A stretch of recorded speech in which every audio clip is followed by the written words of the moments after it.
start. And I'm Okay, glad. well, welcome everybody to the 2024 working meeting of the Marine Mammal Commission.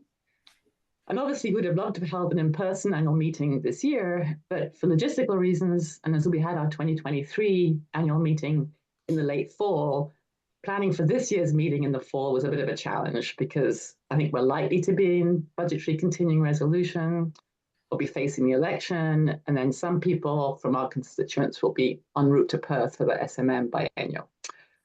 So plus we've sort of opted to have this small virtual 2024 meeting, but we're also planning for an in-person meeting early spring 2025 to get us back on track to a personal annual schedule. So this meeting is really an opportunity to get our commissioners, our committee of scientific advisors and staff together to discuss three of the important topics that we're working on. So in the meeting, we will discuss federal programs, taking a critical look at the work in the last 30 years and ahead to the future. Example, climate change. We will discuss, and as appropriate, formulate recommendations and make decisions regarding the three subject areas, which are reviewing the 1994 amendments of the MMPA, climate change effects on marine mammals, and our grants program that we use to address these issues. So the goal isn't really here to criticize the programs and staff at our partner agencies, but rather to examine how we as the Commission can better support NOAA and the Fish and Wildlife Service in addressing these challenges. So for logistics, we're going to start the sort of agenda proper at about 1:15 Eastern with a review of the 1994 amendments to the MMPA led by Andy Reid. And then from 2 to 3, we'll discuss climate change and effects on marine mammals, introduced by Peter and then led by Laurie and Sue. We have a break from 3:30 to 4. We'll have a break from 3 to 3:30. And then from 3:30 to 4, we'll come back and discuss our grants program led by Dee and Laurie. And then we'll complete at 4:30 by opening up for public comment. So as we go, public attendees, you are in listen-only mode, but you can submit questions and comments through the Q&A. And if you would like to make a public comment, please raise your hand or your virtual hand, and we'll try and get to the comments at the end of each topic as time allows, or at the end of the meeting in that public session if we don't have time during the discussion of each separate topic. The commissioners, the scientific advisors and staff, you are all on video and have control of your audio and video. So please stay muted and then put your hand out when you'd like to talk. And if you have the bandwidth, you can show us your pace. If you have any technical challenges, please reach out to Brianna. She's at bgrimes, E-G-R-I-M-E-S, at mmc.gov. Or just let us know in the Q&A. But if you can't get to the Q&A, Brianna is your go-to. So the meeting's being recorded and will be posted next week. So to start off with introductions, you all know me, but I'm Frances Gullen, Chair of the Commission. I did want to start by saying you all heard the news 2 days ago that the White House has nominated a new chair, Dr. Lisa Balance. But I will serve until she's confirmed by the Senate. And I'm really pleased and excited to hear this nomination. Lisa has, the skills, the expertise, the experience that can really help lead the Commission through the next few years when we address these priorities, many of which we're discussing today. She has really good experience on federal efforts to reduce bycatch with marine mammals, both in the US and elsewhere in the world, especially as we look ahead, countries exporting seafood to the US. But I also wanted to add on a personal note that I don't want to leave. I mean, leaving is hard, and I enjoy and I'm honored to be your chair. But I do believe in rotation, and I'm thrilled at the moment, especially that the White House does too. So although I've only served in this chair position since May 2022, I was Senate confirmed way back as commissioner in 2011, and my term has long expired. So that's me. I'll pass to Sue and Andy, if you can take it in turns to introduce yourselves. Sue? Sure, and thank you, Frances. Sue Moore here. I'm a commissioner at present for the last year and a half, and I've served as a science advisor to the commission for many years, back to 2005, actually. So been with the commission a long time, but a commissioner a fairly short time. I'm also an affiliate professor at the University of Washington Center for Ecosystem Sentinels, still managing to get up to the Arctic, and we'll be going there a week from Saturday, I'm happy to say. So my background is really marine mammal ecology with a focus on the Pacific Arctic and especially the cetaceans there. Looking forward to our discussions today. Really, really happy we can have this meeting. Thank you.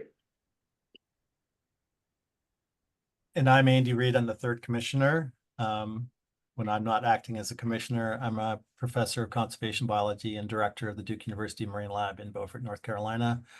I'm a conservation scientist. I have spent a lot of my career working on bycatch. Now I also work on deep diving whales. So I would like to say on behalf of Sue and me, two things. First of all, we are also thrilled about the nomination of Lisa. And we would just like to take a moment to say to Frances how much we have enjoyed working with you and how much we appreciate everything you've done in your leadership for the commission. You have big shoes to fill, and it's been an extraordinary privilege to work with you. So thank you very much. Thank you, Andy. Thank you, Sue. Well, now, as far as introducing our scientific advisors, I think for sake of brevity and to cope with being on Zoom, I'm just going to give your names and affiliations, not because we don't value enormously. And if you can just wave and smile when you hear a name, that way we can move on. Unfortunately, we're missing Randy Wells of the Sarasota Dolphin Research Program, but we're really happy to have the rest of you here. Chaired by Randy Reeves, who is chair of the International Union of Conservation Cetacean Specialist Group. Andy. We have Robert Sudam, former scientist of the North Slope Borough. Karen Forney from NOAA Southwest Fisheries Science Center, who's got bandwidth problems.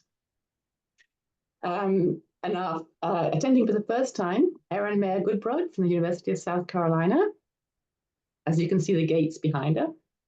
Jason Baker from NOAA Pacific Islands Fisheries Science Center, based in Santa Fe, New Mexico. Danielle Palacios, now at the Center of Coastal Studies. Samantha Strindberg, Wildlife Conservation Society from Sweden. And Erin Thode, Scripps Institute of Oceanography. So you're all here virtually, thank you so much. And then we also have Vera Metcalf from the Alaska Eskimo Wars Commission, who's our commission's special advisor on Native Affairs. Thank you, Vera.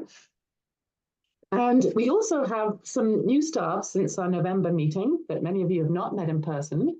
So new folks and a chance to wave and smile at us. Peter Chin, who is our IT specialist and is making this all work for us today. Jackie Schaff, newest member, ecologist. Hi, Jackie, welcome.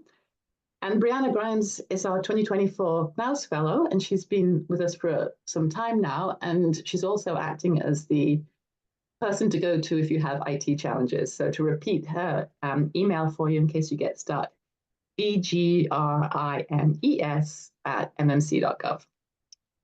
So with that, I think we'll move into the meeting agenda proper. So I'll kick off and pass to Andy Reid, who will start us on the discussion of the 1994 MMPA amendments.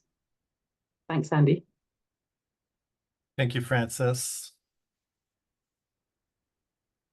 So we're going to kick off by doing a kind of very short retrospective of 30 years of experience in implementing the components of the amendments to the MMPA from 1994 that governed the taking of marine mammals incidental to commercial fisheries. And I'll say just on a personal note, the arc of my career has kind of followed this implementation. I spent a lot of time assisting with stock assessment work and serving on take reduction teams. And in fact, my first time I testified in front of Congress was in House hearing in 1993 about these amendments. So I have a personal stake in this issue, but I think it's also one of the most important parts of the MMPA because it it directs how we should deal with one of the biggest challenges to the conservation of marine mammals, and that is incidental take of marine mammals in fisheries. So we go to the next one, please, Brady.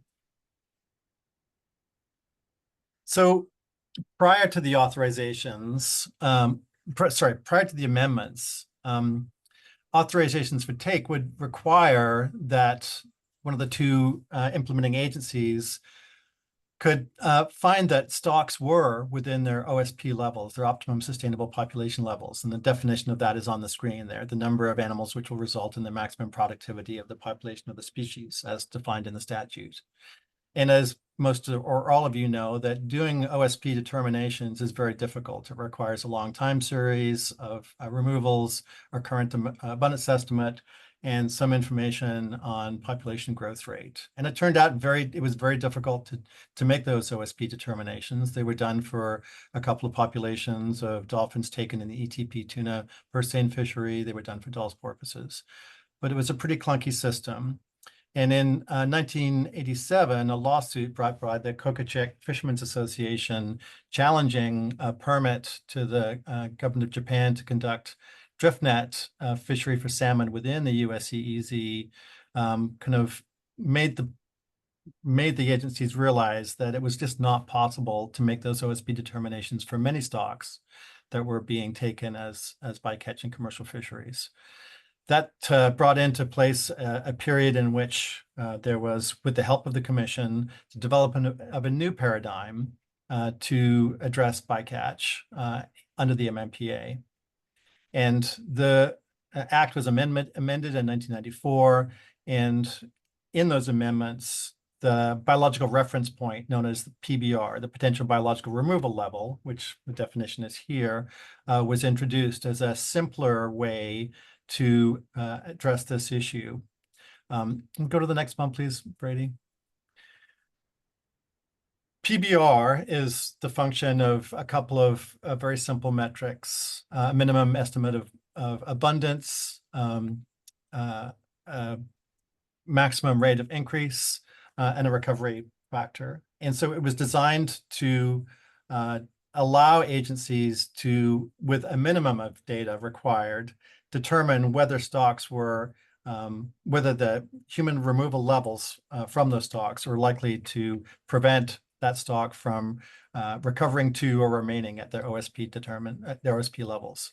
The OSP goal remains the same. It's one of the two fundamental goals of the statute. In order to implement this new paradigm, two sections were added. Section 117, which requires regular stock assessment reports that are produced by the two agencies, the NOAA Fisheries and the Fish and Wildlife Service. And a whole series of information is required to be contained in those stock assessment reports, or SARs as we refer to them, including the information that is required to calculate PBR and MIN, for example, the minimum population estimate. And also estimates of mortality and serious injury levels from fisheries and from other sources of human activities. And finally, each report assesses the status of that stock, whether or not current levels of human mortality and serious injury exceed the PBR levels. And if that's the case, the stocks are determined to be strategic, and a certain set of actions is put into place then.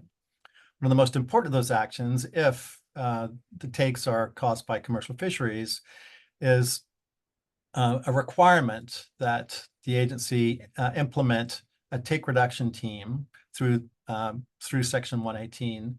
That take reduction team is comprised of stakeholders, including representatives of fisheries, representatives of the agency responsible, state agencies, scientists, and others, including representatives of conservation groups. And they negotiate by consensus with the facilitator to agree to a plan that will reduce mortality to below PBR within 6 months. In addition to the PBR goal, there's also the zero mortality rate goal, ZMRG, which is currently, as we will talk about, the ZMRG really that goal has not been a central part of the implementation of the amendments. So even though it exists in the statute, we are still struggling in many cases to get to PBR, and we have not got to ZMRG. Okay, next one, please, Brady. So we have now 3 decades of experience in the implementation of this new paradigm. And I should say, too, that the US has led the way globally to develop and implement a system of an effective system to try and reduce the mortality and serious injury of marine mammals to sustainable levels. So we now have this 3 decades of experience. And so some of the things that we know from that experience are that we continue to struggle to generate reliable estimates of population size and min for many stocks. 30% of stocks currently lack a minimum population estimate. And we can talk about the reasons for that. There are a variety of those, but obviously if you don't have a minimum population estimate, it's very difficult or impossible to calculate PBR. And a similar proportion of stocks do not have estimates of mortality and serious injury. Those estimates are typically generated from observer programs in commercial fisheries in which human observers are placed on commercial fishing vessels on a sample of the total number of trips taken. And then those observations are used to estimate total mortality in a fishery.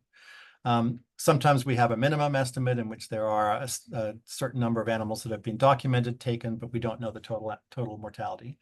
And so with that estimate of mortality and serious injury, we cannot complete the process by determining whether those levels exceed PBR or not, and the process kind of grinds to a halt. We have also had a lot of experience now with take reduction teams. All the take reduction teams that have been formed to date have addressed the bycatch of cetaceans, which reflects the slower life histories of cetaceans compared to pinnipeds. But despite that process, we still have in some stocks mortality and serious injury exceeding PBR levels, which is what these amendments were designed to prevent from happening. A fairly large proportion, about a third of fisheries, do not meet the ZMRG goal. And as I said, we really haven't pushed on that goal very hard. Many fisheries still remain unobserved, so we just don't know. There are some regional patterns and patterns of certain gear types that play into that. And the take reduction team process has had, I think it's fair to say, a mixed history. We've had a couple of teams that have functioned very well, and we have some teams that have not functioned very well at all. We've had success in getting bycatches below PBR in a couple of cases, and we still are struggling in others. In some of the most important cases, for example, the Atlantic large whale take reduction team, which deals with primarily right whales, but also humpbacks and other large whales, have really struggled to agree on a plan despite decades of negotiating. And throughout that process, the ZMRG, again, has been largely ignored. Okay, Brady. So the discussion points that we would like to have now are, first of all, what actions need to be taken to address the problems of implementing sections 117 and 118? And then perhaps a little bit more pointedly, what can the Commission do to promote those actions? And there are documents that have been distributed to the CSA to kind of kick off the discussion. But before I do that, I just want to turn it over to Mike Gosliner, the General Counsel for the Commission, who has an even longer history and deeper involvement in this process than I do, and has thought about some of these questions more than almost anybody else I know. So Mike, over to you.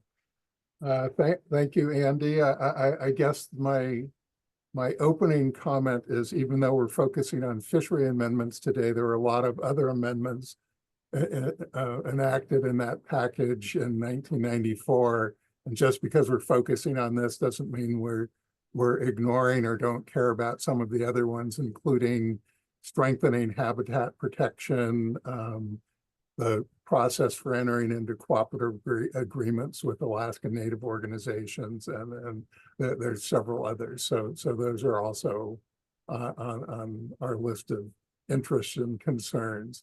With respect to these amendments, I think, as Andy pointed out, I'm also one of the survivors that was involved in helping draft some of those amendments. I think kind of the big surprises to me are, and these are the from a big picture perspective, is the lack of minimum population estimates in the SARs. I think the expectation is there would always be some minimum population estimate, even if it were negatively biased. And if it were negatively biased, it would provide an impetus for the fisheries and the agencies, if it had implications, to go out and get better information, or to seek the resources to get better information.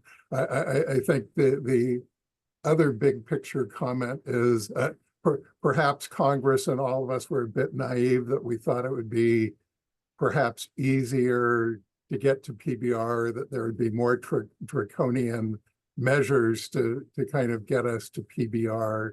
And I think if you went and asked the 1994 Congress what their expectation was, they'd be surprised or even shocked that here we are 30 years later and still haven't reduced fisheries take to below PBR.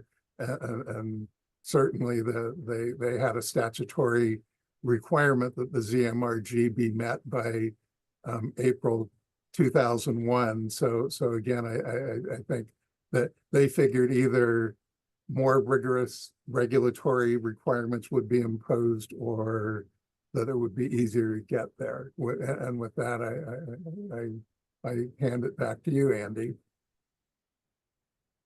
So we can open it up now for discussion, questions, thoughts. And I know that we had some back and forth via email this morning. Jason pointed out that the last round of GAMS, the guidelines for preparing stock assessments for under the MMPA that came out in 2023, addresses some of these issues to some extent, and does provide some guidance about how to move forward, for example, when we are missing estimates of NMIN. But as Lori Chwaki replied, that does not fully address those issues, and nor have they been fully implemented. And again, there are maybe regional variation in how that's being done.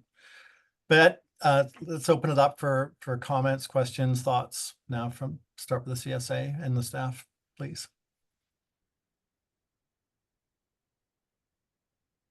Jason, I'm going to pick on you since nobody raised their hand.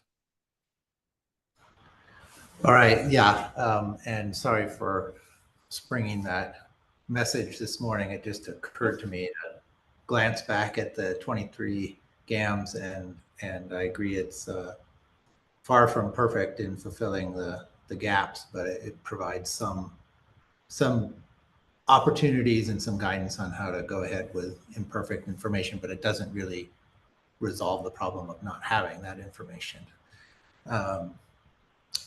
One thing that I think would be useful to do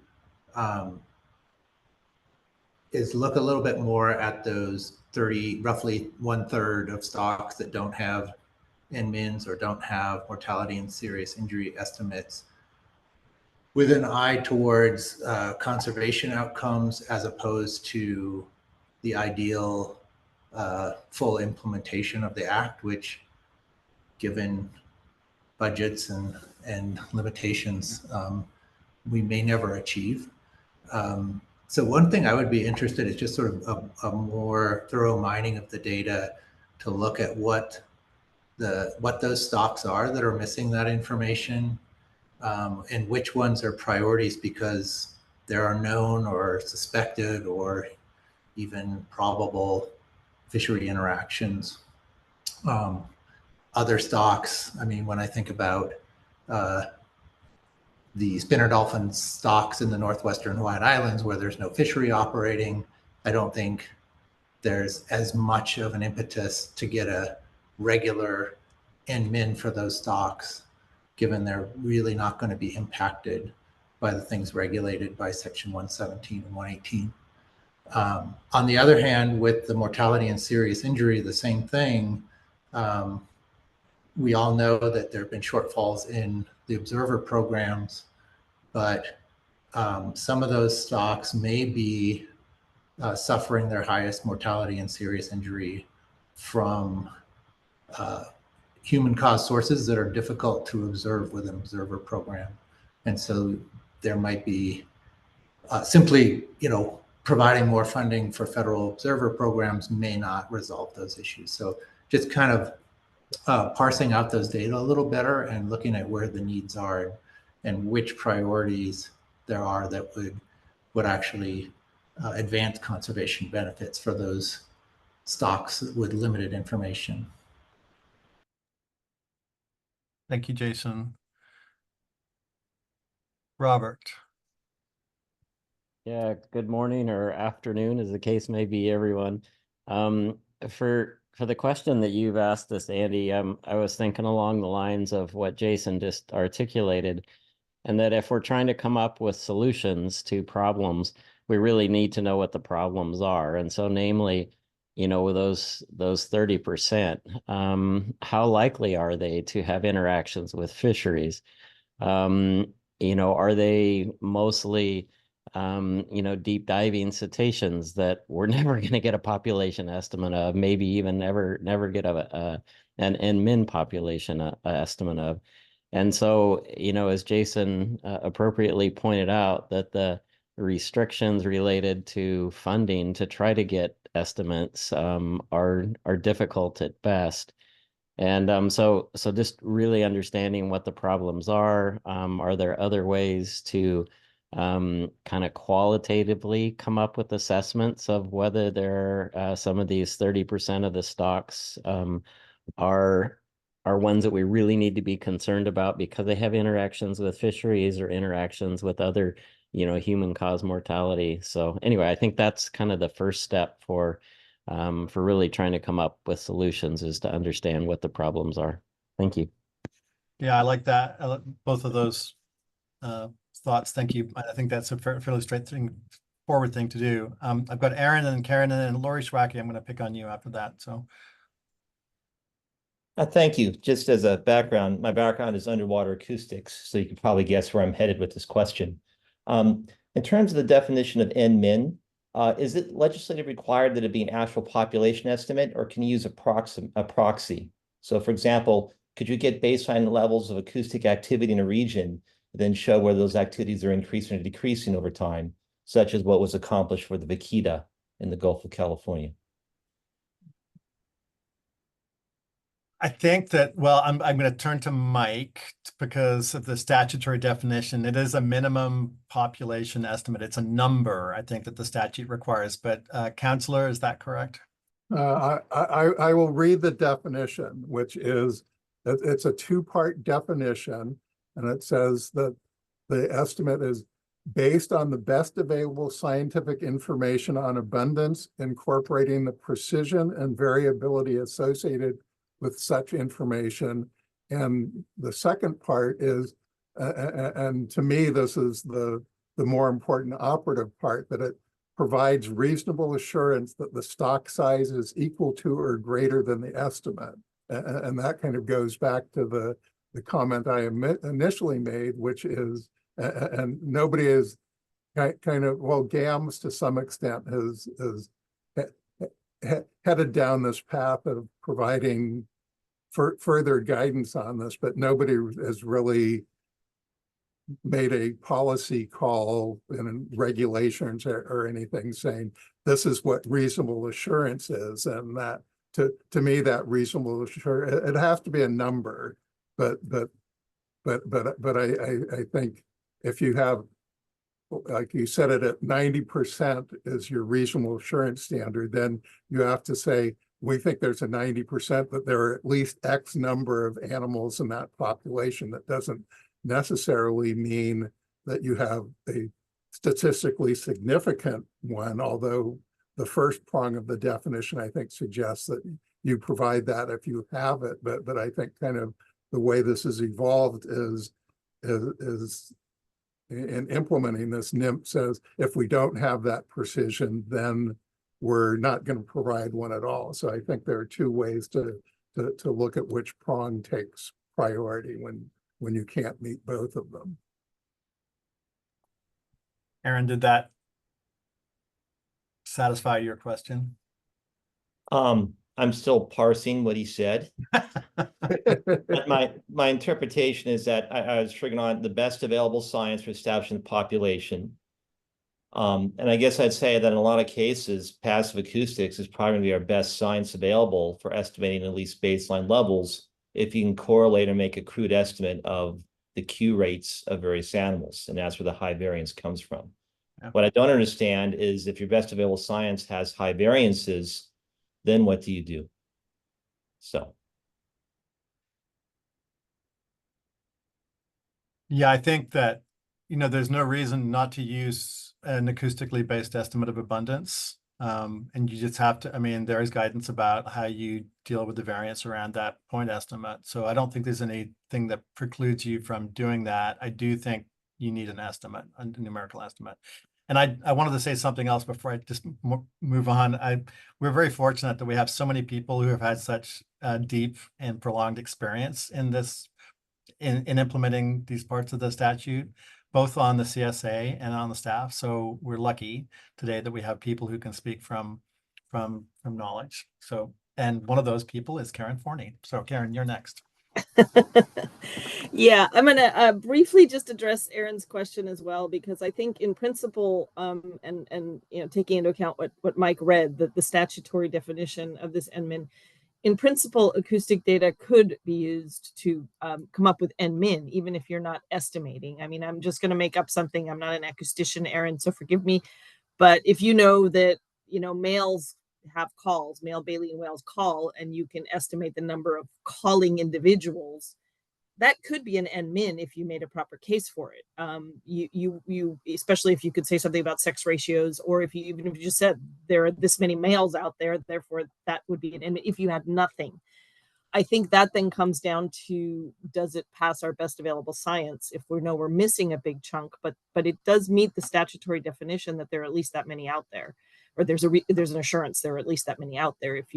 It's just not very satisfying. So I do think there's a role for that, and I don't know whether it has been underutilized or if we're just always trying to do better, and therefore we don't go down that path as an agency. But my original comment, as someone who has worked within this framework of the MMPA amendments of 94 since they were implemented, I wanted to echo what was said already about, we kind of need to understand the reasons that we don't have NMIN. And I haven't done the numbers, but my impression over the decades really working with this is that there has been attrition. We did much better in the early years.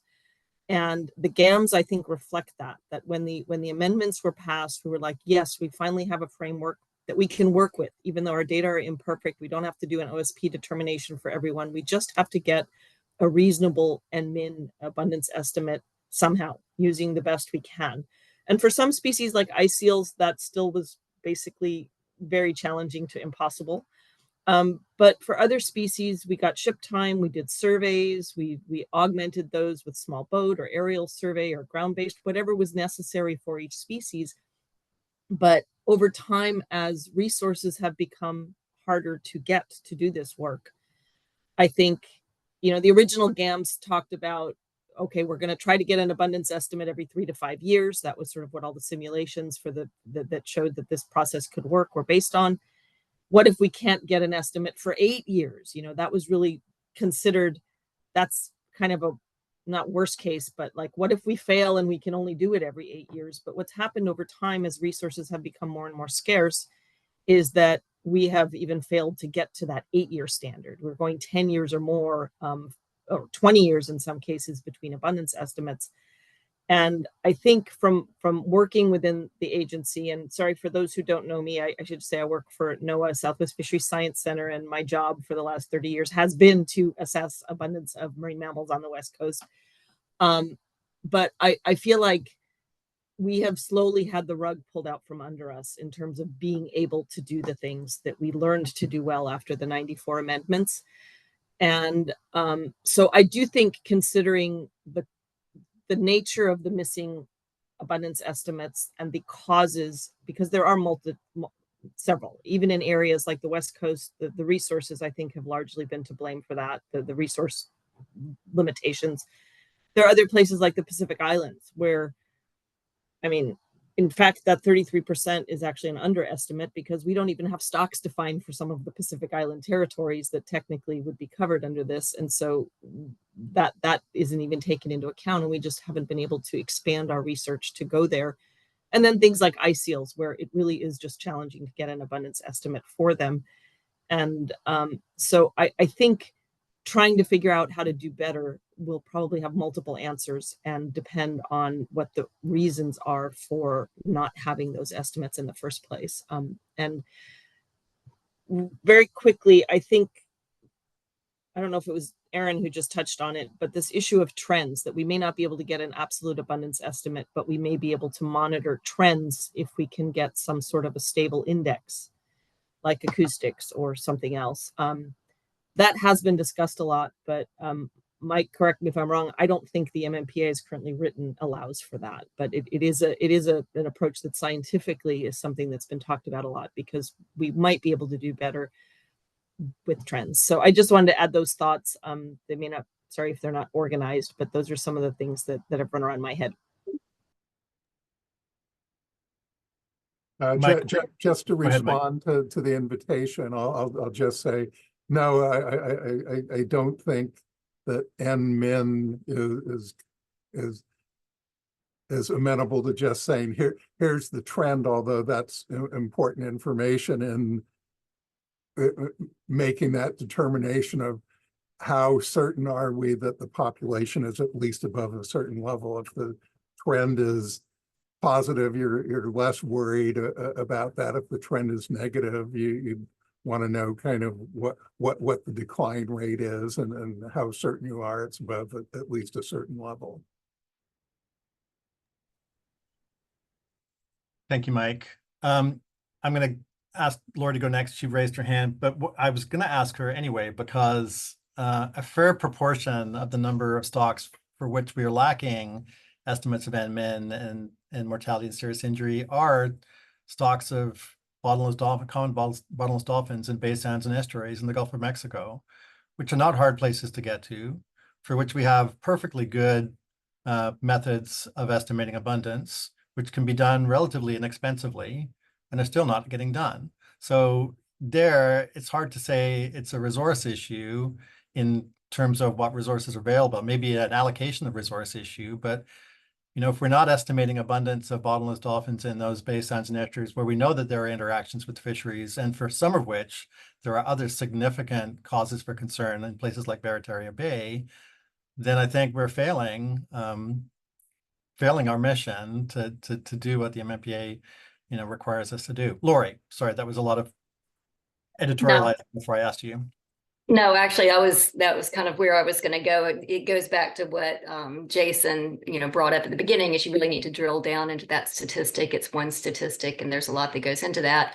One thing is, what stocks are you talking about? And, what's the denominator of that? As Karen pointed out, that may have changed over time, but in the Gulf of Mexico, we have 31 stocks of BSE bottlenose dolphins. You have another 9 or so on the Atlantic coast. So that's a lot of stocks going into that denominator. And the issues there are not necessarily commercial fisheries. They could be recreational fisheries or other issues with human-caused mortality. So observer programs, and I tend to focus on, not only the NMIN, but the MSI, to me, is a big issue, the number that we're missing mortality and serious injury on. And as Andy points out, there are good ways now to calculate NMINs, and those actually probably could be done relatively easily. The other thing goes to MSI. Are there new technologies that we could be using? And when I say new technologies, yes, there's electronic monitoring for observer programs, but that's not really what I'm talking about. I'm thinking of new ways to better detect carcasses, to improve our stranding recovery, to then from those carcasses determine whether or not there's MSI or cause for evidence of human interaction in that without doing a full necropsy. And so there may be ways there to improve the numbers. And I mean, that could be really important. So I think back to what everybody was starting with was drilling down into this from a, and thinking about it from a conservation standpoint. Where are things that we could be doing better, and what is the real conservation need there? So yeah, I'll stop there.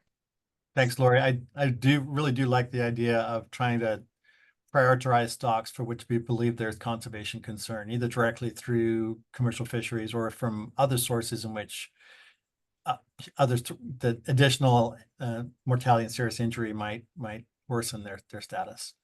And along those lines, before I give it real Yep. quick, back to Jason had mentioned the GAMs and how the GAMs have added provisions now for updating the estimates of MSI based on detected and undetected mortality. And so that's another place that we could focus on for some of these stocks is, all of those calculations right now are the adjustments from detected to undetected or total mortality are done based on a few papers in really well-studied areas, or their estimates like Rob Williams' paper from after the Deepwater Horizon, where he estimated really low levels of recovery for a lot of the offshore stocks. And, there's these few papers that are used a lot of times to adjust, and they're really not appropriate for all stocks.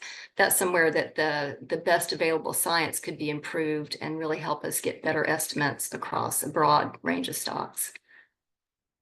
Thanks for that, Lori. Sam, you're up next. Hello, everyone. Good to see you all. Well, for those of you who know me, and those of you who don't, I'm a wildlife statistician with the Wildlife Conservation Society. So I also deal a lot with population assessments, not just marine, but also terrestrial. And I'm a big fan of survey designs, well-designed surveys, and also density estimates and population numbers. But going along the lines of what Aaron just said, although it's always we're always more nervous about indices.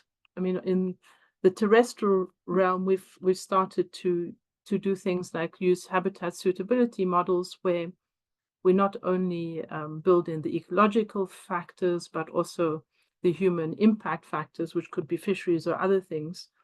And this is based on using actual survey data, but also opportunistic observations, and then having sort of a model of species occurrence across its range, or however you want to define the stock, and then pulling in real-time data, remote sense data, so that in real time you get updates to what's happening with the species, so that if you can't get to those absolute numbers, or you can only get to them every 8 years or decade, you at least can have some sort of trend to maybe trigger alarms in shorter time periods. And the example I'm thinking of is something done recently for tigers across their sort of entire range. And I just wonder if we can build on those sort of experiences where it's set up very rigorously, but it does give you at least maybe something to work off on the trend side of things as an index, even if it's that. Those are my 2 cents. I know it's not NMIN or what we hope for, but maybe something intermediate. Thank you, Sam. And I should have said at the beginning that, I think our primary focus today is working within the guidance provided by the statute and the implementing regulations, right? So, but we can also be thinking longer term at some point in the future when another amendment to the MMPA is considered. Some of these ideas, building on the lessons we've learned over the past few decades, could go into thinking about how to revise the statute to allow for alternate sources, alternate ways of trying to understand status. Yeah, no, I was thinking also when we get to our climate change discussion later on, it might be relevant there. Absolutely, definitely. Brady, you're up next.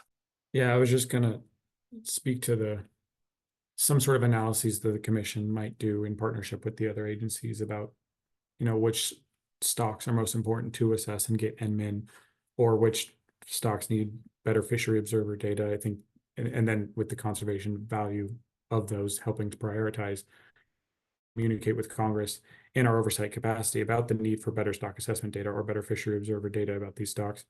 They say, well, how much, or, what's the need? How many stocks? How much would it cost? What does a survey cost? Like, those questions are really hard to answer. And so starting to drill into the problem, as Jason started with, to better define that would help probably Congress and the agencies prioritize as well. And I think it could provide real value.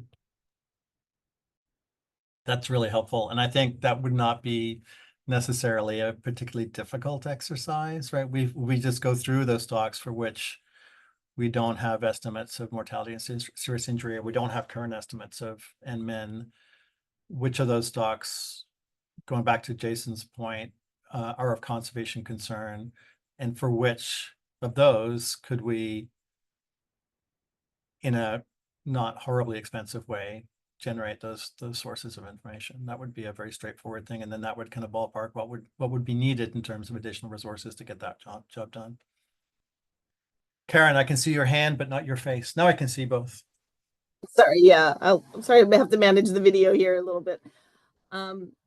Yeah, I like that. I think that would really be helpful, what Brady just suggested, especially, I'm familiar with Pacific type problems, but not so much elsewhere. And I think there certainly are resource issues that, have that dollar amount attached to it, Brady, whether we need to have more ships to do surveys. That's become a real problem within NOAA, is that we just don't have enough ships to do the fishery work and the marine mammal and protected species work anymore.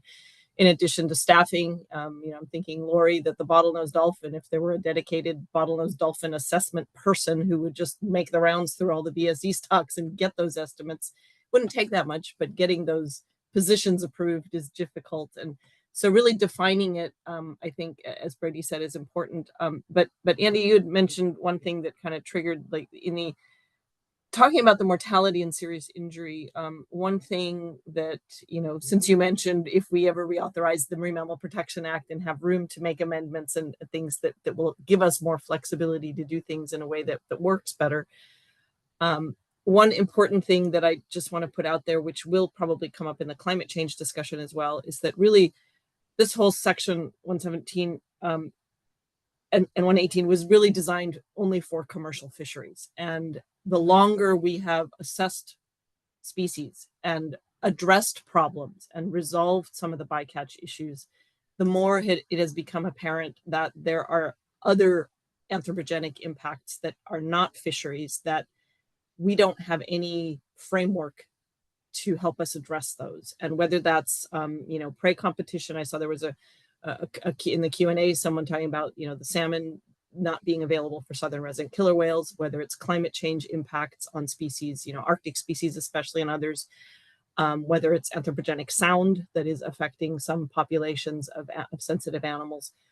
I think those are places where the M and SI number, it was never designed to capture all of that adequately. And that is definitely a shortcoming that, if I were to reinvent the MMPA, something that I think we would want to have some discussions about. I think we've done pretty well over the years, and as a whole, the fishery bycatch issues have been identified and not exclusively, but in many cases addressed as best we can. We haven't always been successful, but there are definitely other challenges out there that we just don't have the tools in the MMPA currently to address. And I think it is helpful to keep that as part of the discussion, even though it may not be our main focus. Yeah, thanks for that, Karen. I agree. And, we've had some discussion about trying to shoehorn climate concerns into this paradigm, and it doesn't work, right? So I agree. We need to think about that. And I'm sure we will revisit that when we get into the climate discussion. Mike, you're up next. Yeah, I'm glad that Karen kind of took us in the direction she did, although I guess I agree with almost everything she said, except that, well, the sections 117 and 118 are designed to regulate commercial fisheries, and the information collection side of things, you're supposed to take into account all sources of human-caused mortality and serious injury. So I think there is some obligation to collect that type of information as well. I defer to others who are more closely involved in the day-to-day operations of this, but kind of looking at the SARS, the impression I get is that we really don't have good information on even fisheries mortality and serious injury. Sometimes they're based on very small or no observer coverage. They're based on extrapolations that are not as well supported with scientific data or that let you do something. So I'd kind of like to, at least for a couple minutes here, focus on how can we do a better job, or what other tools are available for getting better estimates of mortality and serious injury, other than spending a lot of money, or at least trying to figure out how much money would it take if we actually had observer programs that gave us statistically reliable information, which is basically the statutory standard. Thanks, Mike. Aaron, you're up next, but I don't know if anybody wants to respond directly to Mike on that question before we get to you. Yeah, if I may quick, Mike, I agree. Yeah, that yes, the SARS do contain information about other anthropogenic mortality or impacts.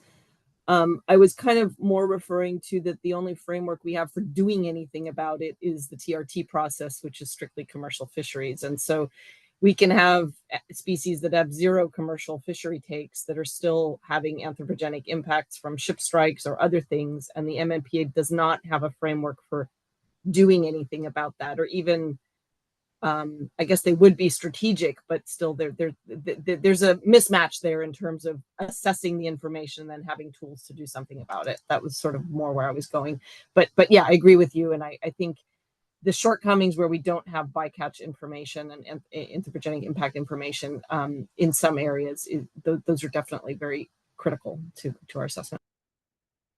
And none of that addresses sublethal effects, like the point that was made about like prey depletion. Okay, thanks for that, Karen. Aaron, you're up. Thanks. Yeah, I just wanted to amplify what Karen and Samantha have been saying. And it's from the perspective of someone without a lot of experience working with the MMPA or seeing it implemented. In the past year, as I've started to get to know the MMPA, I've found it confusing and unintuitive that there's all of this framework set up to quantify the mortalities and serious injuries and to quantify PBR, but then all the structure is put in place only to bring the commercial fisheries takes below that PBR. And I found that very confusing as a newbie to the system. And obviously I haven't seen the attempts in the past to implement things like climate change, negative impacts of anthropogenic sound from the perspective like right whales, all the vessel strikes. I haven't seen attempts to bring these other sources of mortality and serious injury into the system, but it seems like there is a structure in place to do it. And it's just that that's an amendment that needs to happen to the MMPA. So and climate change, as we'll discuss later, that's going to have to look a little different because it's not going to be like enumerating individuals that have been impacted. But I still think that some of the frameworks that exist, like the M and SI how they're listed each year in the SARS and the PBR, I don't think it's that difficult to extend it to include all anthropogenic interactions. So as a newbie, that's something I would really love to see happen. Laura, did you want to respond to that, or are you just in the queue? Yeah, no, I was going to say, in some SARs we do. I mean, in some respects we do. Like in some of the SARs for the Gulf of Mexico after Deepwater Horizon, we used a population model. Lance Garrison in the Southeast used population models and the PCODS kind of framework to basically include the human caused mortality from the oil spill. So that is going into the calculation of MSI. You're right in that it's still up to the fisher. I mean, that's where the MMPA has teeth to basically do something with the fisheries. I mean, conservation plans could still be done. It doesn't preclude conservation being done for these other sources of human caused mortality, though. Thank you, Lori. Robert, you're up next. Yeah, thanks. That I was going to say that well, a couple of points. One, I agree with Mike that the SARS should have information about all the mortality that stocks are experiencing, and that should be part of the SARS. But Karen's point to me really fits too, and that Section 117 and 118 were designed for managing fisheries, and so there's often been discussions about using SARS and PBR to manage subsistence, just to bring that topic in a little bit here. And that is that the most appropriate way to manage subsistence? And from my perspective, the answer is no. So there needs to be some additional discussion about it. The other point I wanted to make was this issue of kind of relative abundance or indices to tell us what the status of stocks are. And even though the SARS are supposed to have an estimate of PBR, in some cases, we may never have an estimate of PBR, but we still may have information about the status of stocks. And I know that the SRGs have frequently included information in the SARS, or the agencies have included information in the SARS that aren't quantitative, but that are important qualitative measures to consider. So one thing that we might want to consider in our discussion about an RFP for next year is there a way that the Marine Mammal Commission could help fund the development of alternative techniques and standard surveys to come up with minimum population estimates, or at least relative estimates that haven't really been considered or haven't been implemented in the past. Perhaps that could be part of the RFP discussion and consideration for next year. Thank you, Robert. Mike, and then Jason, and then we're getting close to time, I think. Yeah, I'm going to rise to the bait a little bit to respond to Aaron's statement and concerns. And I think it's already been clearly pointed out that the provisions of the MMP that we're talking about were just intended to manage taking incidental to commercial fisheries. And essentially what those amendments did was said, fisheries, we're giving you a blanket authorization to take marine mammals, provided that you abide by these rules and regulations and whatever else gets implemented as a result of the level of take that's going on. But that doesn't mean that everyone else isn't subject to the taking prohibition of the MMPA. Like ship strikes are all unauthorized taking. It's more of an attribution or a political will question as to whether or not the agency is going to respond to those types of situations. But there are other tools, and like with your concern on acoustic, taking through acoustic means, there's all of the Section 101A5 LOA and IHA authorizations that are supposed to be covering those things. So there are provisions in the MMPA to either enforce the taking prohibition without those with authorizations, or to give authorizations to those who need them. Thanks, Mike. Jason, we started with you, and I think we're going to basically end with you. Okay, well, I'm going to just quickly a little amplify or build on a little what Mike just said, because my comment was along the same lines. But one thing that I think is where the agencies have been remiss is too much of a focus on sections 117, 118 as sort of synonymous with the Act. I think that after the amendments, that really kind of became the focus and has remained the focus of the agency, even though it doesn't fulfill its duties.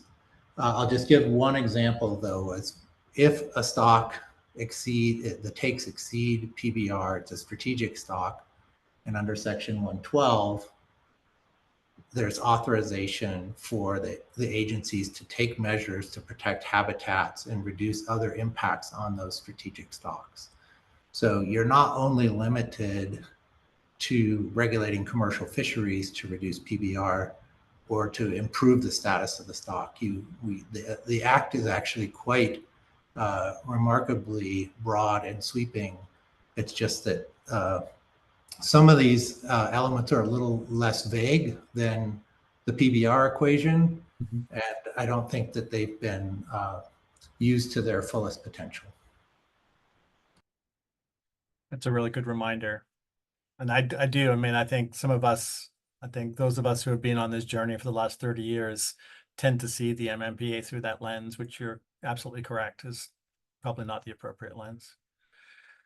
We're at 2 o'clock, so I think I'm going to hand it over. I will say we haven't talked about Section 118 at all, related to the TRT process. All I'll say there is that I think Mike in his document had a good, I mean, really one of the most powerful things that could happen is if the agency would actually take it upon themselves to do what they're supposed to do if a team cannot come to consensus, and that's to create their own plan. And they have been loath to do that. They are currently loath to do that, for example, in Hawaii with false killer whales, and that's disappointing. So anyway, I'll just leave it there, but there's some good material in the materials that Mike put together. So I think I thank everybody for the discussion. It's been really useful and helpful, and yeah, I look forward to the next topic. Okay, I think I take over here. Peter here, Executive Director. It's really tough to cut off that conversation. I really appreciate the conversation we had. There's so much more to do. But we will switch to another topic, which is just as interesting, which is climate change. And I've been asked to kind of talk about where we were, where we are right now, what's happened since our annual meeting. And some of this is stuff I talked about at the beginning of our annual meeting in November 2023. Regarding the last topic, it's been pretty clear that climate change wasn't front and center when the 94 amendments were put out. But right about then, the Marine Mammal Commission was really, and we can go to the next slide, right about then, the Marine Mammal Commission was beginning to talk about climate change. And one of the first things was a workshop on impacts of sea ice and other environmental parameters in the Arctic in 2000, followed in 2004. Go ahead and click forward by a publication, Watching Ice and Weather Our Way, which we did in collaboration with Alaska Native organizations. The next year, we had a compendium of articles on marine mammal research and conservation, and Sue presented research recommendations for measuring response to long-term environmental change. And then in 2008, Sue and Henry Huntington edited a special issue of Ecological Applications on Arctic marine mammals and climate change, which we published with the Fish and Wildlife Service. Then we go into a series of articles linking marine mammal and ocean health in the new normal Arctic with Sue and Francis, tracking Arctic marine mammal resilience in an era of rapid ecosystem alteration with Sue and Randy. And then in 2022, I think it was, in furtherance of President Biden's climate change basically commitments, we put out this review of climate change effects on marine mammals in United States waters, past predictions, observed impacts, current research, and conservation imperatives. We go to the next slide. We talked at the annual, next slide's fine. We talked at the annual meeting about the 4 primary areas of interest, which is the impact of climate change on distributions, the effect of habitat loss, concerns about health and disease with changing climate. And then we've just been touching on the stock assessment question. How do you do stock assessment in this new paradigm? And so we have created a series of fact sheets on these general issues, and we're pushing forward others which touch on more specific issues, such as the one we finished up recently on climate change and the Arctic, focused on Alaska Native subsistence hunting. Next slide. Oh, your slides are, yeah, that. So we talked about this in great detail at the annual meeting. Great presentations and panels on each of these topics. And basically that really solidified our commitment to moving ahead, as we hope to start to do today. But the other area we've really pushed this is with respect to our research grant program. Next slide, please. So in 2021, we put out our 5-year strategic plan, and in that we identified climate change as a priority issue for marine mammal conservation. And we started there to focus on climate change issues in our request for proposals and the grants we've funded. So we funded to date 19 projects specifically focused on elements of climate change and marine mammals. And while I've got this whole CSA, Committee of Scientific Advisors here, I want to really thank you all for the work you've done in reviewing all those proposals and helping us really narrow them down in what's a really detailed process. We get millions more requests than we actually have funds to do. So just every time you help us, just to know how much we appreciate that. So then moving on to 2024, we've just announced this year's awards in the climate and health and climate and distribution areas. So I won't go into this. You can go on the website and look at these, but basically with climate health, we've got examinations of avian influenza, body condition relative to climate change, nutritional status in a changing climate, relative to gray whales. And then some exciting work on basically the effect on distribution with southern right whales, and then using environmental RNA metabarcoding to detect the modification of distribution of marine mammals in the St. Johns River estuary in Florida. So we'll be looking to those results, and I think we'll have the conversation in a little bit about how to move ahead on the RFPs. Other things we've done since the annual meeting, we released the health and surveillance plan in January, and we've been sharing that plan with the agencies, the science centers, and other groups. Sue and Francis, and I think Jackie, others attended a West Coast Ocean Alliance Marine Mammal Health Indicator workshop just a month and a half ago. And the topics there included counts of stranded animals, marine mammal abundance, and environmental data sets available for HABs and ocean heat events. I think Sue may get into more of just how to put this stuff together when she's leading us in a few minutes. And then we're going to move along. Next slide. Basically, where do we go next? And I think Lori and the rest of us have been talking with NMFS and Fish and Wildlife Service and other experts, really to talk about where we can move in terms of workshops, to talk about climate change and SARS and stuff. So I think at this point, I'll pass it over to you, Lori, to take us forward in the conversation. And I did that in 8 minutes. I get credit. So. Excellent. I can talk slower then. Good. Okay, so as Peter mentioned, I'm going to talk a little bit about following up to our stock assessment session at the last annual meeting and where do we go next from that. First, I'm going to do a quick recap of what we discussed last fall. We had some really good presentations. Eric Patterson from NMFS talking about the overview of the SARS process. Dave Gustine from Fish and Wildlife Service talking about integrating the climate projections for the management of polar bears. Matt Lettridge talking about the marine mammal climate vulnerability assessments that NOAA has been working on. He's from S&T. Aaron Olson talking about how climate change could and is impacting SARS and how we have to adapt the science. And then Raven Cunningham, who is also one of our grantees, from the Chugach Regional Resources Commission, and she talked about tribally led stock assessments using indigenous knowledge. So following that, we had a discussion with the group, which was a really good discussion, but it was short. And we talked a little bit more about the climate vulnerability assessments and climate scenario planning. We talked about the importance of the tribally led assessments, but what we really focused a lot of the discussion on was integrating the climate change impacts into the SARS.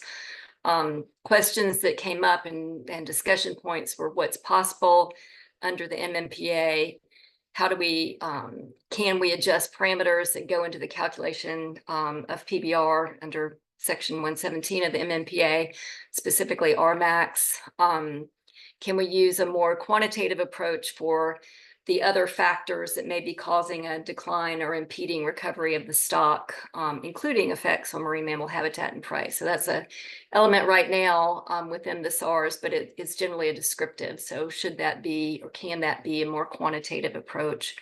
And then finally, we discussed incorporating climate change effects into the estimates of MSI, as I mentioned in the last session just now. You know, some of the SARs have started to do that.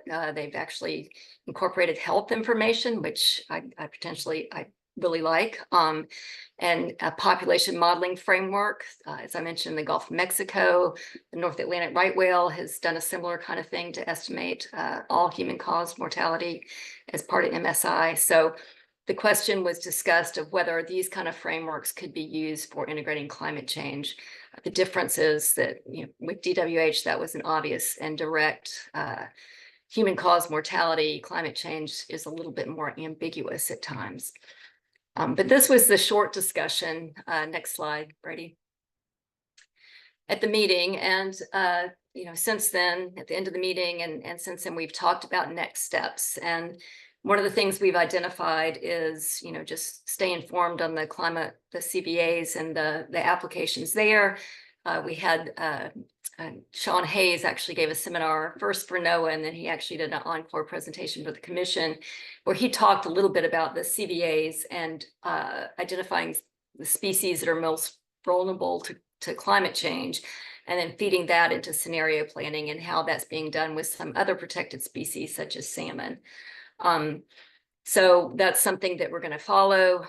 Obviously, we'll continue to support the efforts to establish and continue the tribally led assessments.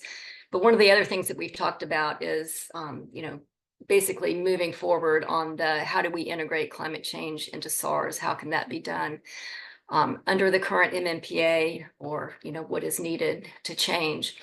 And so one of the things we've talked about is a workshop to expand these discussions and explore ideas for integrating the climate change impacts directly into the SARS. This is something we're talking with NIMS and Fish and Wildlife Service about, and potentially holding this workshop early in calendar year 2025. So what we were hoping to do today with the CSAs and the commissioners here is to kind of talk about ideas for this workshop, what you're thinking the priority goals should be, or what would be the ideal outcomes from that workshop. You know, what could we get from that to really move it forward, and then even talk about potentially what do you think some background that would be important for the workshop participants, what kind of presentations would be needed. So I don't want names of presenters, but just, you know, what do you think some useful background information would be? So that is the main part of the discussion. But before we kick that off, I'll start with, based on, you know, the last year's annual meeting, do any of the commissioners or the CSAs have follow-on thoughts from that meeting or from the discussion we just had? Just things that you thought about afterwards that you think may be important to consider, and then we'll move into the discussions on the workshop.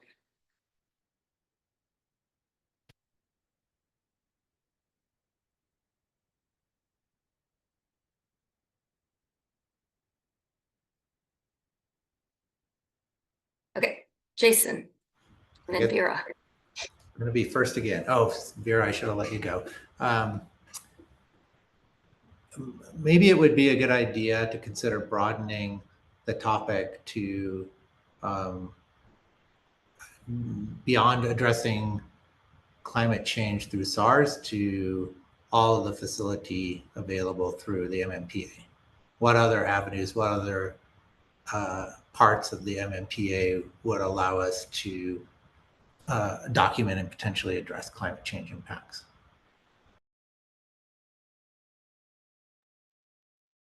Okay, I will add, before we go to you, Vera, I will add to that to some extent that, you know, thinking about incorporating things into SARS, there are other pieces of legislation that can produce conservation or restoration efforts for marine mammals. And I'm thinking specifically of the Oil Pollution Act and CERCLA for other chemical contaminants that can produce through natural resource damage assessments, come up with restoration projects for marine mammals. And the reason I bring that up is that some aspects of the SARs are very helpful for those. Those are the SARs are the first thing that people turn to, you know, when they start to think about inertia, because they need to know what is the abundance, what's the distribution of the stock, you know, what are the impacts, what can we address to do restoration efforts. So I guess just building on what you just said, Jason, it's not even really just the quantitative aspects of the SARs, but even those qualitative aspects and descriptive portions of the SARs could be helpful if they did bring in the climate change aspects to really understand what's going on with the stock. Okay, Vera.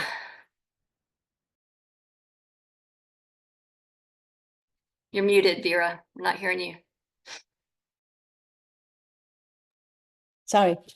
Yeah, I just a comment that I wanted to commend the Commission for recognizing Indigenous knowledge as part of the work that we're doing, because finally, U.S. Fish and Wildlife Service has accepted the term Indigenous knowledge as part of their species status assessment after many years of working with them. So the definition that we use is provided by the Inuit Circumpolar Council definition that is pretty much Inuit-led definition that we all agree that we should be using. So I think with climate change, there's so much going on within our Arctic oceans, new emerging threats like HPAI. That's concerning to us, but also bottom trawling. NIMS wanting to conduct bottom trawling in critical habitat areas for our marine mammals is a big concern because of climate change. So what we're trying to do is figure out ways to not have these issues that are really concerning us to our community's well-being and for our food security. So I just wanted to add to some of the conversation here. So thank you. Andy? Yeah, I was going to try and find a middle path between Lori and Jason, and I completely agree with Lori that, you know, the SARs are the first resource that are looked to because they contain so much critical information about quantitative information about the status of a stock. But I also agree with Jason that we shouldn't try and force climate change through a regime that was designed to address bycatch of marine mammals and commercial fisheries. So I do think that there's benefit in including information on direct and indirect effects of climate change in the SARs. But I think we should be, and Lori said this too, we should be thinking about how widely we can cast our net to find regulatory levers that we can use to address those concerns, not necessarily pushing them through section 117, 118.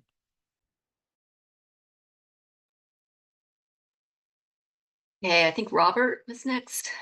Yeah, thanks, Lori. I just wanted to kind of enthusiastically endorse Jason's suggestion that we should talk about SARs and how we can incorporate climate change there, but looking at other ways to help regulate kind of climate change impact or deal with climate change impacts. And of course, I think about polar bears and how, you know, listing under the ESA and protection under the MMPA really haven't done anything at all for polar bears and the issues that they're facing. So maybe there's other ways that we can think about it and come up with some solutions to not only point out the problems, but to try to solve them.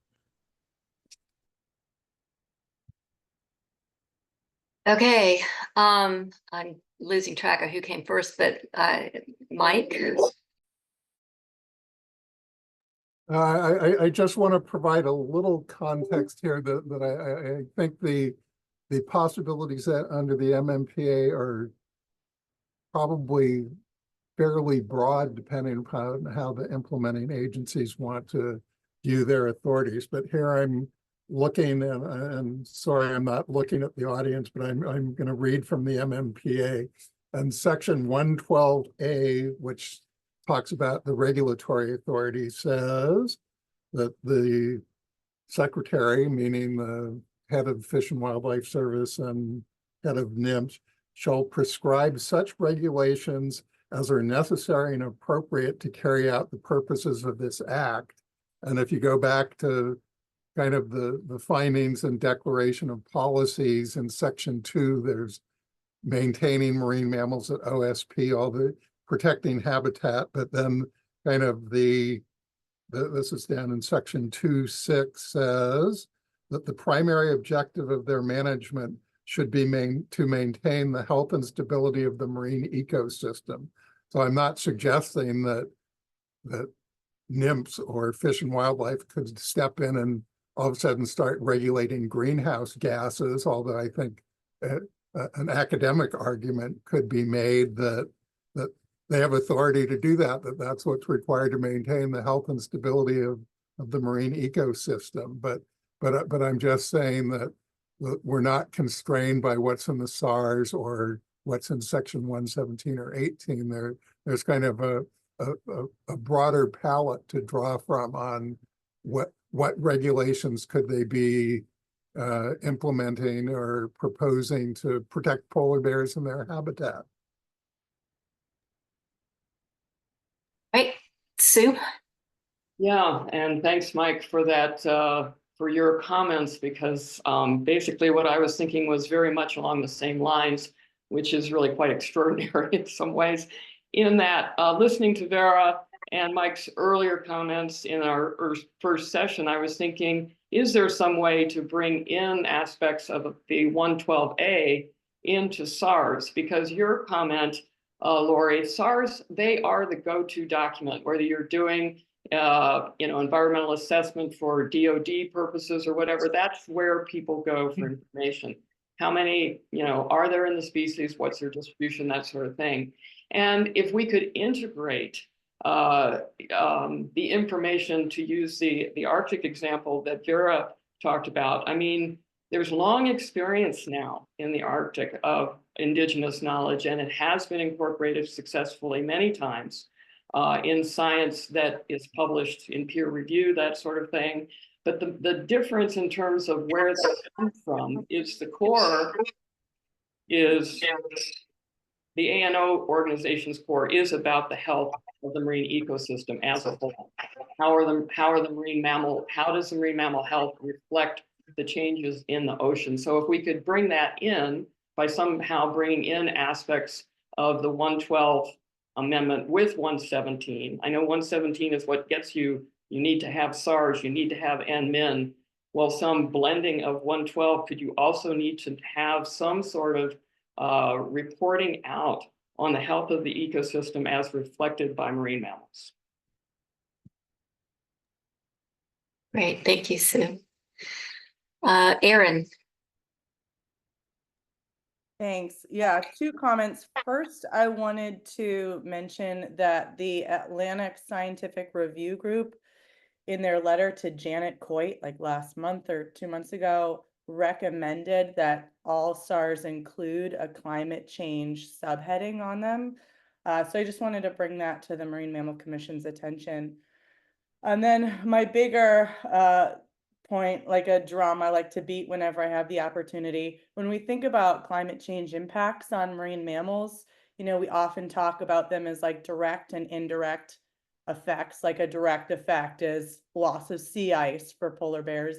Indirect would be like climate driven declines in prey abundance, reduce right whale birth rates.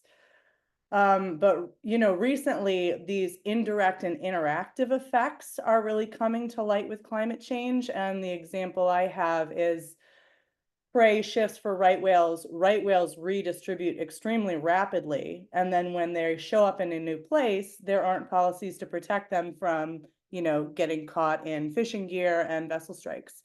So I just bring this up that it's this really complex topic. We talk about direct, we talk about indirect, and now there's these indirect interactive effects, which actually like really bring up PBR and what it's being used for to, bring takes down below PBR just from the perspective of commercial fishing. And so when we bring up how to address climate change in SARS and more broadly in the MMPA, I would encourage us to develop a really robust framework that captures like the myriad ways that climate change are impacting these species. Thanks, Erin. And I will say that, there is an effort, the population consequences of multiple stressors, that grew out of the PNAS committee, which the commission was actually one of the sponsors for back in 2015, I believe it was, with the Navy and NOAA and others.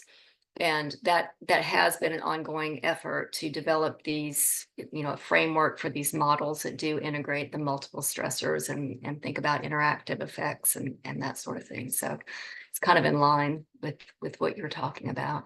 Yeah, if I might just say one more thing about the PCOD models. It's a fantastic way forward to bring in all these different impacts to a stock. But I've seen recent PCODs models being impacted by shifting baseline syndrome. So, you tend to want your model to just use the most robust data available. Perhaps that'll be like the last 2 decades or something. But climate change has been present and has been growing for a while. So, for example, if your model says something like right whale reproduction is at lower rates because of size of the animal. And right now we're seeing a decrease in the total length of right whales over the past 2 decades. That can make it really difficult to disentangle the impacts of climate change. Like, how does climate change figure into this shift in the size of the animal? So it's a great tool, but I think we should be really careful with what it can and can't do. Yeah, I think that goes to what your previous comment was too, about the complexities of it and showing causation when there's multiple factors going on and it's not a direct link from one to the other necessarily. Francis. I just wanted to respond briefly to Jason's point about other parts of the MMPA being applicable for assessing climate change effects. And I'm just going to take 1 second to beat my drum and be a broken record, but Title IV, the Mineral Health and Stranding Response, does specifically state that NIMS should correlate the health of marine mammals and mammal populations in the wild with data on physical, chemical, and biological environmental parameters. So that's stated, but I hardly ever hear the Stranding Network being sort of cited or used as the way to collect those data and essentially correlate health with climate change. So it's sort of just bringing it up again, but that's why we need the Stranding Network, not just for welfare reasons. Agree. Okay. I think, unfortunately, we are not going to get to the other questions because I don't want to take away time from the next topic, which is the distributions in ecology. So I will leave it with this.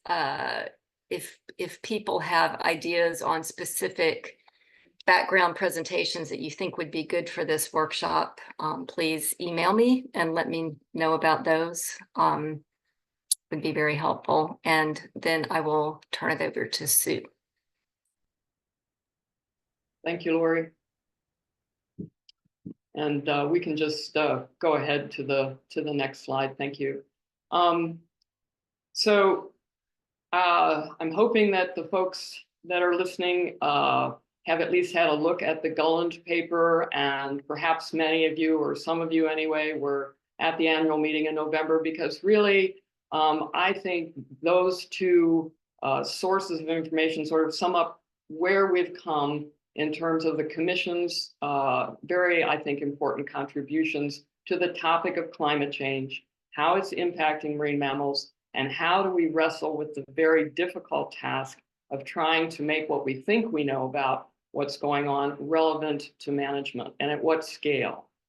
And with regard to scale, to me, the ocean is always regional. So the regional part of it is set because climate change indeed is ongoing, but it's going to express itself very differently on an upwelling narrow shelf system versus a large shelf system with a big river running through it, like in the Atlantic. So the scale set regionally, I'm not going to address at all. And I've actually, with the courtesy of Elliot Hazen, just going to show you 3 slides that he presented at the workshop that Peter mentioned at the outset, the WCOA workshop, West Coast Ocean Alliance, that Francis and I participated in, but also in the development of.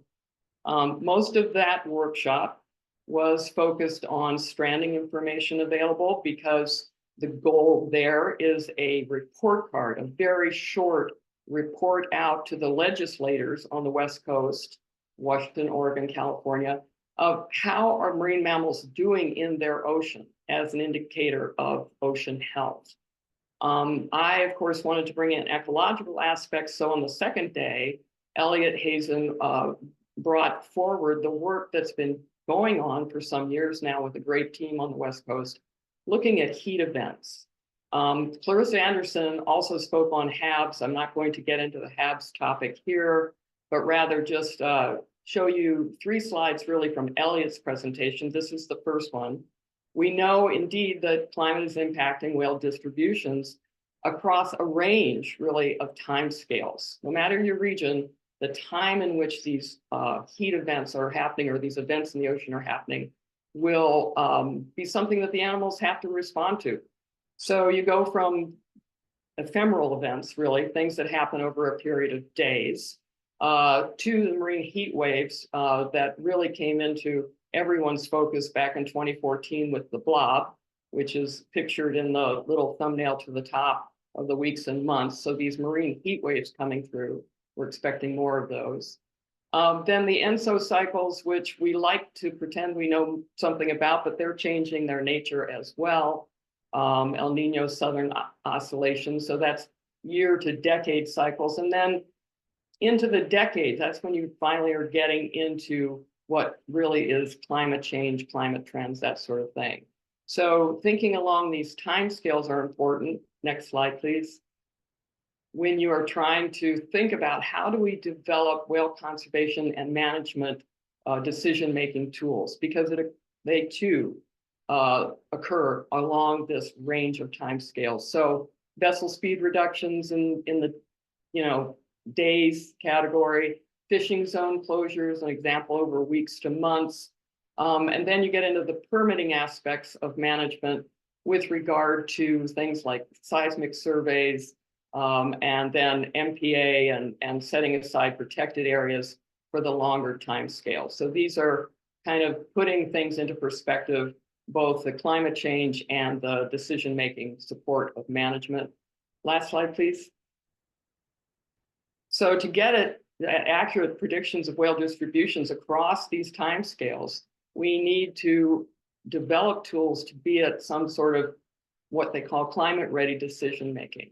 And luckily, some of those tools seem to really be coming online. This is obviously very West Coast focused, so it's focused on the upwelling system and the heat events therein. But we had 2 really great papers coming out last year. A Nowcast paper by Heather Welch, where she's talking about things that affect the patches of prey that Aaron, I think, was speaking to. And then another paper regarding the ability to forecast marine heat waves by Stephanie Brody. So for the West Coast system, I'm thinking these tools are starting to come online for management.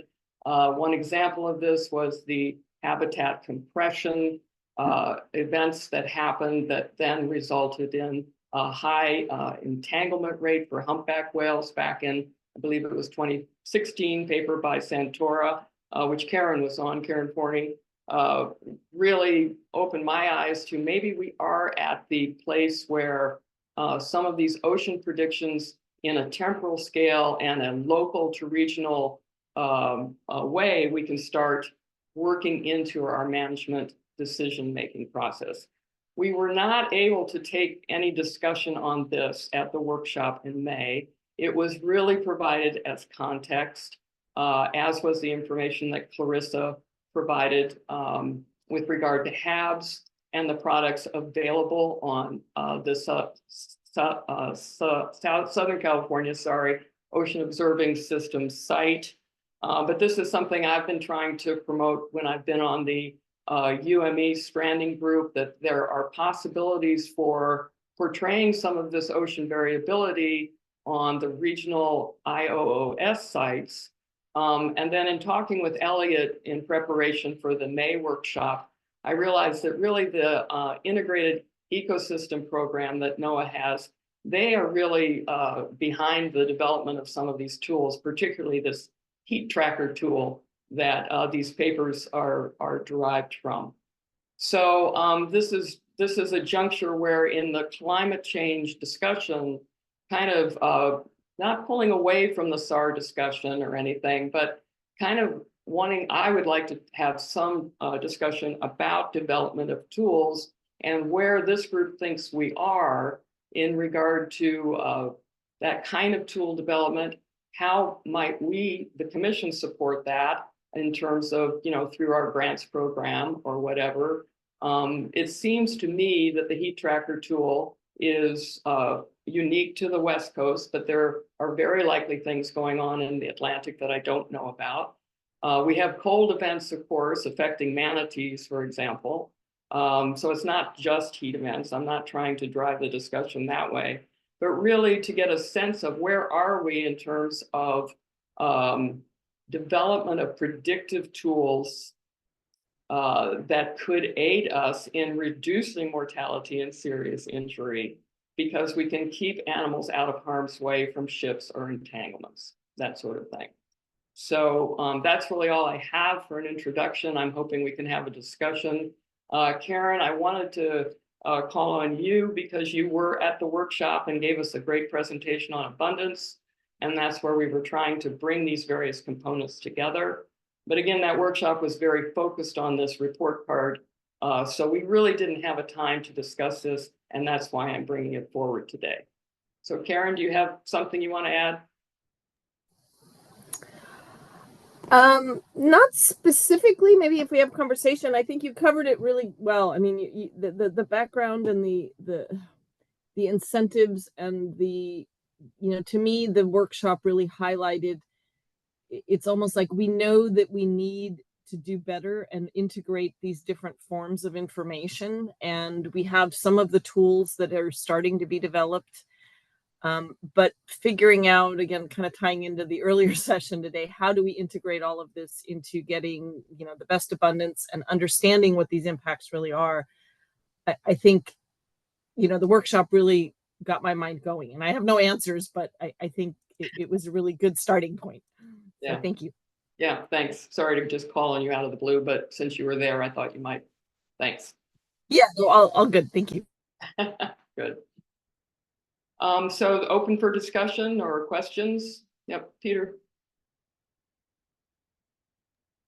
And this is sort of ancillary to the discussion of we just had about the MMPA and looking across the MMPA for resources to use in this situation. I think just to insert the thing of looking across the agencies, you've sort of indicated this in terms of the different capabilities in different parts of NIMPS, different parts of NOS, different parts of all these agencies, which are focusing for fisheries, which are focusing for, I guess, the long-term, wind. What are the prospects for that? So I think that's another challenge for us, is to get away from the people developing the SARs and be more integrated across on this climate issue. I mean, the climate vulnerability assessments are a good example, which are developed for fisheries. We're now investigating how they help us in this situation. That's sort of ancillary to the discussion, but I think important to mention. No, I think it's important too, Peter, and I would just add there that, having been a person that worked for the agency, initially starting out in a Science Center, Marine Mammal Lab, Fisheries. But then the last 10 years I sat in an OAR office. So I was a bit of a hybrid person, which was great for me in terms of my interests, but the integration of that. And, you know, of course, NOAA is still very siloed, but you've got a lot of talent there. And so if there's some way we could foster developments of teams of people across, especially I would say the OAR and the fisheries, but yet have the information reported in the SARs, because again, Lori and others are right. The SARs are the go-to. There's no reason to get away from that. It's a matter of how do we integrate the ecosystem aspects of the MMPA effectively into a SAR. That's kind of how I see it. Anyway, Daniel, please. Thank you. I like the idea of encouraging projects to develop this kind of tools. I wanted to mention that even within NOAA, there's a drive for enhancing the use of already existing climate models and climate projections and data products related to whole ecosystem predictions based on numerical models for things of this nature. I'm specifically thinking about the CEFI initiative, Climate and Ecosystem, Fisheries and Ecosystem, something like that. I can't remember right now the exact definition of that acronym, but and yeah, I mean, they have their own set of limitations and what they are interested in funding and not. And marine mammals right now are not one of those. But nevertheless, I think the intent is to realize that there are a number of similar products that can be used and implemented into tools. So we have a number of data products, and then we also have development of tools, and those two things need to move side by side together, and they need to be integrated into things like what you showed, those kind of tools that are, in my mind, they're kind of proof of concept. They're kind of developed somewhat more regionally to specific areas. And then you do have to think a little bit about how translatable they are to other parts, given that systems work just very differently.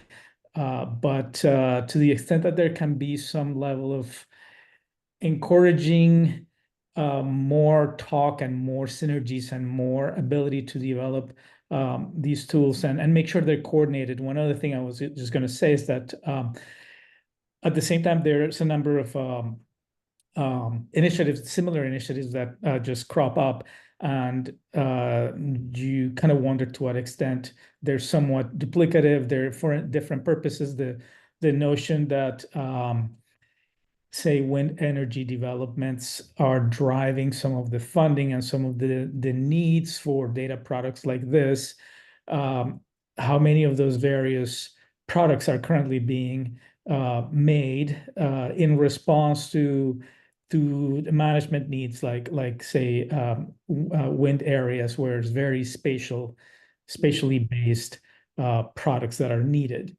So yeah, I just wanted to contribute that perspective and see where this goes. Thank you. Other comments or questions? Yeah, go ahead, Peter. Yeah, I just build on what Daniel's saying about the sectors. We're doing research for different sectors for different needs, and the importance of bringing those together, you know, to serve larger purposes is a really important point. I'm not sure how to catalog all those, but yeah, well, reaching a lot back, of really cutting edge stuff is being done. So sorry. Yeah. No, I'm sorry to interrupt you. Reaching back to ancient history, being in my ancient history, is in Alaska when it was oil and gas development. We had many of those same things, and industry was driving innovative development of tools and ways to monitor and things like that. And we, under the MMS flag now BOEM, we would have literally information transfer meetings. And at least for the Alaska region, that was a very effective way for NOAA folks, for BOEM, MMS then, and industry representatives, which was where I was sitting at that time. I was a contractor to the Navy lab. And so I was presenting from an industry point of view how we were basically tracking acoustically bowheads, belugas, very crude instrumentation at that time. But we had these information transfer meetings with the idea that you would present your information at a level that, you know, was commonly understood in the room. This also included, you know, indigenous engagement, mostly from, at that time, NARL and then North Slope Borough and Department of Wildlife Management. And that also helped in terms of people getting to know one another and being able to do science together and wanting to do science. And in so doing these projects together, you come to a understanding that people see things in different ways. And I'm not just talking indigenous and Western science. I mean, people working for a company versus people working for an agency, that sort of thing. So maybe something, I mean, it seems long ago now, they stopped doing them, I think, by the 90s. But it was a way to bring people together routinely once a year. It was a meeting that you had on your calendar to talk about the development of these things, as I think Daniel was addressing, so that everybody's up to speed on what's being done. Anybody else? This is a big topic. Jump in now, Erin. Thanks. Yeah, you posed the question, like, what is the status of tools that can be used to predict these climate impacts? And obviously that's widely variable depending on the system and the monitoring around it. But there are cases when the tools are relatively robust, but there isn't really like a political infrastructure in place to respond to those forecasts. And as you all in the room know, I think a lot better than I do, when there's a problem in your face, for example, like commercial fishing take of marine mammals, it can be really difficult to address and to get all of the stakeholders together to reach consensus at a TRT and come up with a plan. That is magnified so many times more when the problem is theoretical, when it's in the future. When you have some tool saying, you know, my marine mammal's prey item is shifting poleward, and the marine mammal is surely going to respond, and so we should have policies in place, you know, to protect it in this new range that's being predicted, being forecasted. So I just pose this as sort of a practical issue. Even when the science is there, and sometimes it's very difficult, but even when the science is there to be able to create these forecasts, right now we don't really have the political structure to respond to them. Thank you.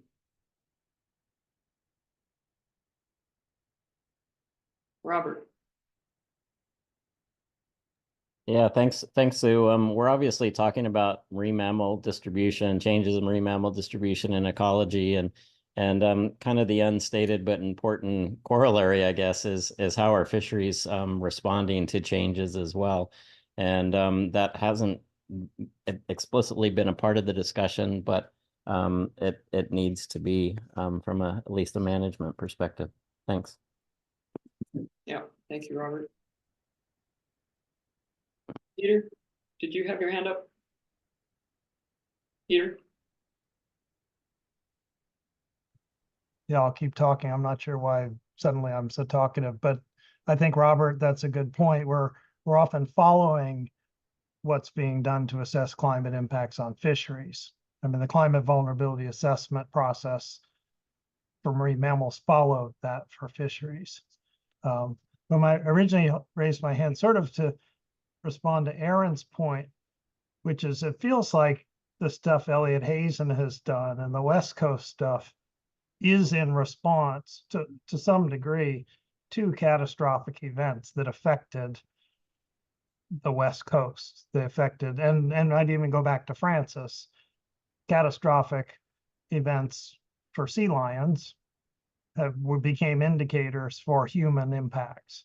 Then obviously the blob followed on with that as in a different mode. So on the East Coast, maybe we aren't seeing exactly those kind of in-your-face examples relative to human health and human prosperity. I don't know, that's just a comment. I don't know, Francis or Sue, if you want to talk about it, are these things you're talking about on the West Coast driven by that kind of thing you're saying we don't see, Aaron, necessarily in our East Coast environment?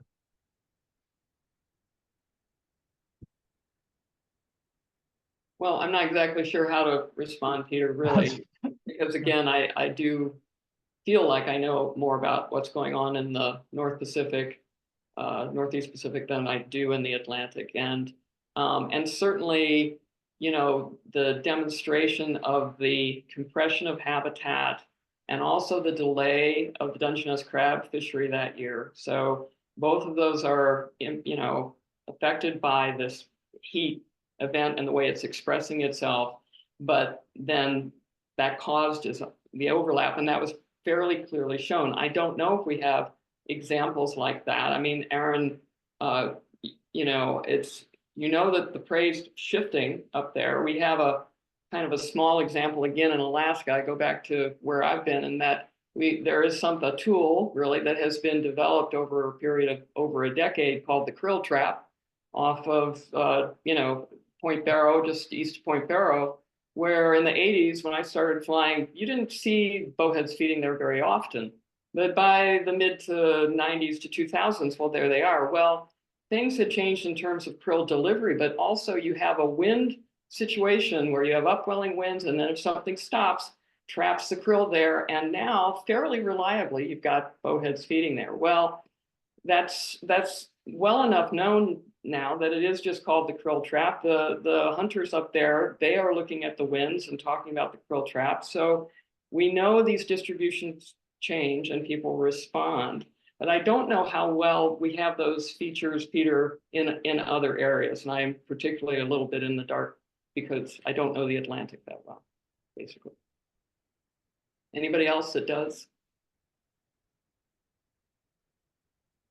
If I could just respond to your question, Peter, quickly, because I did work in Monterey at the NOAA lab. I would say that the work that has more recently come out of the projects that Elliot Hazen has been leading wasn't so much in response to, let's say, the heat wave, but rather what was in place before then, that they were ready to respond and build on what existed. Which in my mind was an evolution of earlier initiatives that came from through the integrated ecosystem assessments that NOAA had, and the existence of that NOAA lab in Monterey that was very much focused into looking at environment and climate and fisheries, and including protected species as well. That there was a evolution to look into those kinds of relationships and problems, and developing tools and products like that eventually kind of all sort of merged together into the IEA, the Integrated Ecosystem Integrated Ecosystem Assessments in the early 2010s, and that then paved the ground for those tools to be in line for looking at that kind of problem. Yeah. And I would just add that IEAs are in development or have been developed for all the U.S. regions. So it's not just the West Coast.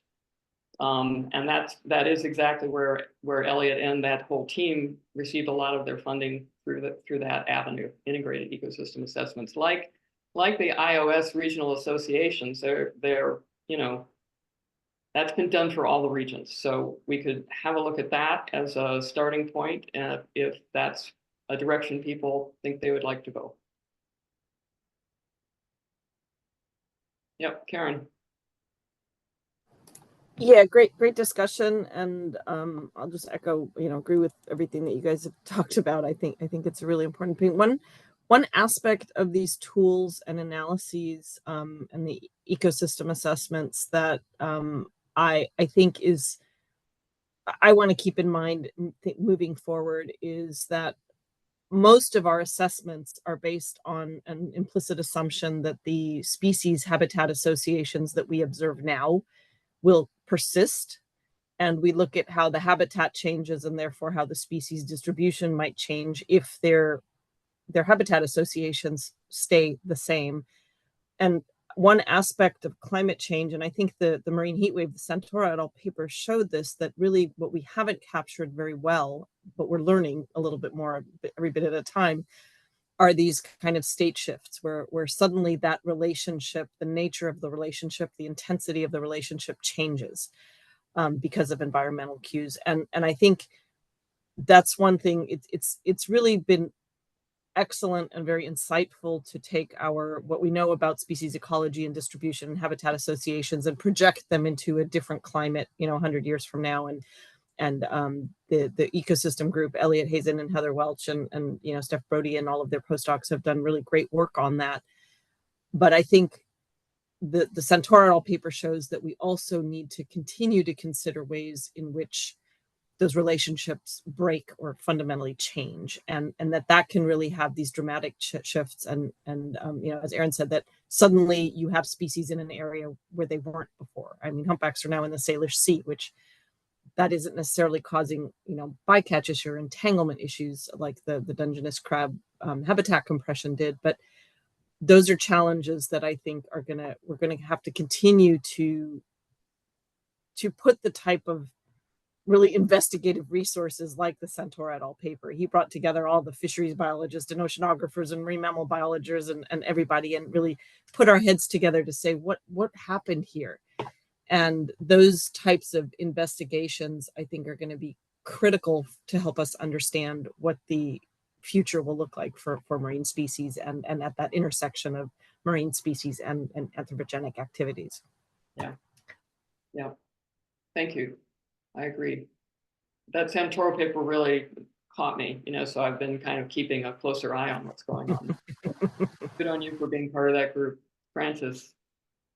Oh, it just strikes me that the Centaur paper is the great example, and where actually, if we are going to look at cross coasts, the recent humpback mortalities off the East Coast and the lack of a really good scientific paper that can withstand articles from the Daily Mail is sort of notable. And so maybe that's something that we should really think about.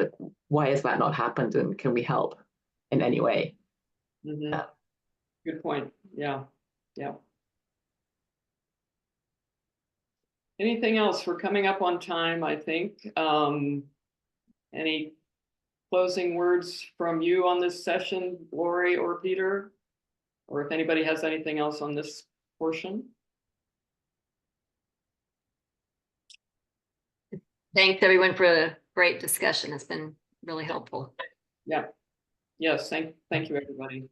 Yeah. I think I can't even remember which session we started with the regional. I think you started with the regional, and I think we've sort of pointed that out. It's both a biological and an institutional and a political thing which we face in addressing and thinking about climate change.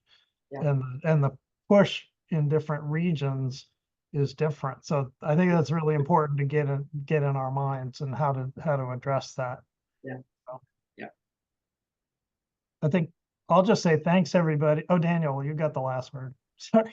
Yeah, if I could just add a couple of thoughts, and they are related actually to the previous session that Lori had, if you don't mind me just chiming in here. But it occurred to me that in the scientific committee of the International Whaling Commission, there's been quite a bit of work in terms of, for instance, developing a shifting or time varying carrying capacity for implementation into population models.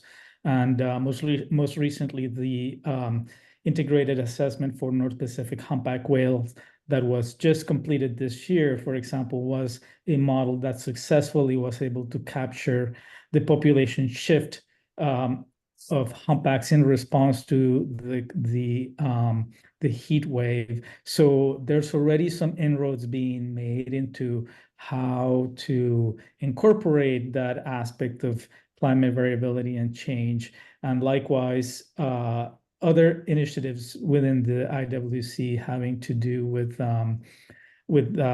special workshops on climate change. There certainly were a series back in the 2000s, late 2000s, and even the concept of what was called tertiary effects of climate change was something that there were a couple of papers, Mark, forgetting his last name right now, but there was this effort to document the fact that in addition to those direct effects of climate change, there's these interactive effects that will have other compounded effects. So all that to say that there's some of these questions have been looked at within the context of the IWC that might be worth revisiting or seeing what's relevant to today's questions.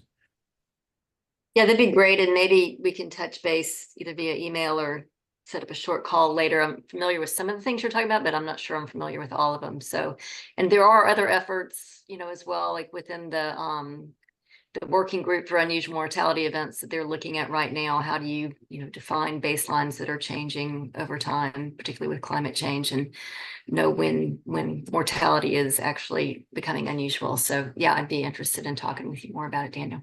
Of course. All right, well, we're at 3 o'clock. So I'm gonna put up the break slide. I think we'll come back at 3:30 Eastern or whatever time zone that is for you.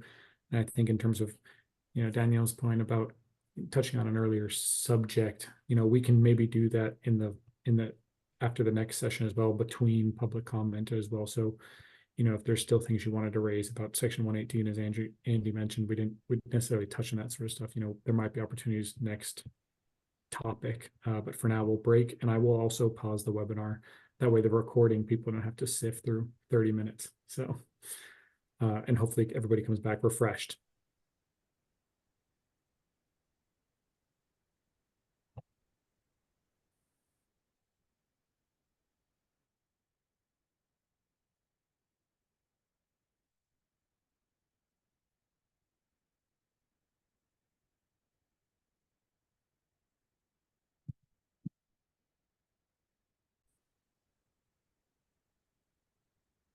Thank you.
Andy, I guess we'll just wait until the 30-minute mark, and then you can probably kick us off, unless Francis or Peter want to say anything to start, but I don't know if it's necessary. Francis is shaking her head. Sounds good. Thanks, Brady.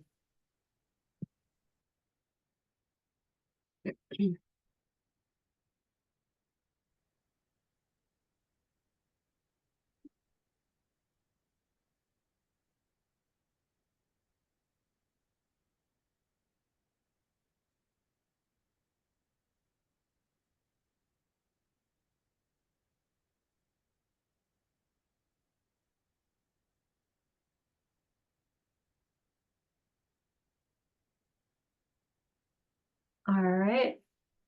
I think we can go ahead and get started on the next topic. So I just wanted to say hello to everyone, and to those listening in. I'm Dee Allen, the Commission Scientific Program Officer. And it's so great to see us all together today. And I did want to echo, we're gonna give a brief overview of the Marine Mammal Commission's Research Grants Program, and then we're going to talk a little more specifically about our funding opportunity for FY 2025. We're currently establishing all the new FY 2024 awards. And we're going to be beginning to think about what our funding opportunity for FY 25 is going to be. So again, echoing Peter's words of appreciation to everyone for your contributions to our grants program. This is one of those major collaborative efforts across the full commission team. And so this involves everyone, and we really do appreciate all of your work and dedication to this program. And this is one of those things we're very proud of this program, and we're truly delighted that we can provide support to so many wonderful projects and project teams. And I'd also like to take a moment to thank all of our project principal investigators and their teams for all their great work on so many diverse projects, as well as our grant applicants. A large number of people put forward some really great proposal ideas, and that gives us a lot of great projects to choose from. So thank you to everybody involved. And Brady, you can go to the first slide, please.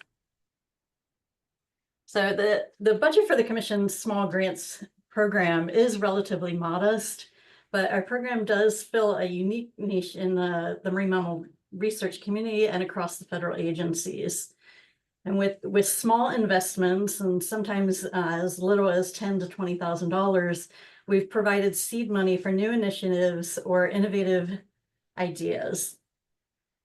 And when we provide the seed money to some of these projects to develop pilot data or demonstrate a concept, it really helps get these projects started. And in a number of cases, they've been able to apply to larger grant making programs at other agencies and have success based on the proof of concept or the pilot project that we have funded. We do like to focus our funding opportunities on filling important gaps in marine mammal research funding. So we don't try to compete with other federal programs out there. If proposals are more targeted towards some of these other existing programs. And we do focus on unique and priority issues. For example, in 2015, we had a special topic focused on North Pacific right whales, and that was special dedicated money. And then you all have received a summary table of all of our funding opportunities from 2014 to 2024. And so just this slide's just highlighting those opportunities over time. And so in 2017, for example, we had a call for projects that were focused on marine mammal populations at extreme risk. And in 2018, another example, we had a topic of community-driven conservation approaches. In 2019, we had an RFP, a focus on project that would help us understand the impacts of a changing ocean on marine mammals of importance to Alaska Natives. And for this call, we required that proposals either be led by or include meaningful engagement of representatives from Alaska Native communities or organizations. And this again was a really important call because the inclusion of Indigenous communities is a priority for the Commission and the work we're doing with all of our partners. Peter mentioned in his earlier talk that in 2021, the Commission released a new 5-year strategic plan that recognized the growing importance of understanding the impacts of climate change on marine mammal populations. And in the last 3 years, beginning in 2022, 23, and 24, in line with this new strategic plan, the Commission was able to focus our funding calls on climate-related issues. And this was nice to have that opportunity to have a targeted focus where we were building upon the portfolio of projects that we were able to fund in each year. Brady, you can go to the next slide. So this is a map of the locations of projects where the work was conducted primarily for projects that we funded between 2014 and 2024. You will see, again, this is where the work was conducted. This is not where the funds where the funds were directed. So sometimes they are the same depending on the project. Sometimes the work is occurring in a separate geographic location than where the recipient is located. And just for example, so these maps include a total of 111 projects. So that includes the 80 projects that were funded between 2014 and 2024, as well as some specialty projects that fell outside of the competitive process that we run each year. These will include funding for conferences, and it'll also include any sort of like immediately emerging threats, or there's an urgent need somewhere that falls outside of our competitive process. So that allows us the opportunity to fund some of these projects outside of the competitive process, but they do have to meet a certain threshold or criteria. So if you look at the US funded projects, you know that quite a number of them do occur along the US East Coast and West Coast, as well as Alaska. We've had a few in the Hawaiian Islands, as well as the Gulf of Mexico. We haven't really funded too many that are in the US territories in recent years. Let's see. So some other fun stats for this 11-year period that these projects have focused on over 38 species. There are some that involve multiple species. And in the last 10 years, we've funded projects in 26 countries. So again, our funding opportunities are available for international applicants as well, with the bulk of our projects being focused in the US. And just to highlight some of the project outcomes and major products from our grant-funded awards, these include, we strongly encourage, if the project is designed for such, that the principal investigators on these projects, that they target a peer-reviewed publication. So a lot of times we'll replace a typical grant report. We'd rather see those individuals focus their efforts into developing a peer-reviewed publication. And there's been quite a number of peer-reviewed publications in scientific literature. There's been quite a number of projects, particularly for international projects, that have resulted in the implementation of marine mammal and ecosystem protection measures. And there's also been quite a number of projects that have supported the development of students and early career scientists. So again, you know, we're very proud of this program, and we're always really pleased to see the really great projects that we're able to support over time. And Brady, you can go to the next slide. So looking forward to the FY 2025 proposal solicitation. So again, as I mentioned, we're now in the process, once we establish our new 2024 awards, you know, with the start of the new fiscal year in October, starting October 1st, we're going to be thinking about what our funding opportunity is going to be for 2025. And just as a reminder, or for those of you who are new, the selection of funding opportunities there are multiple things that are considered, and this is not by any means an exhaustive list, but a lot of times we will consider any data gaps or information needs, like anything that's been identified at our annual meetings.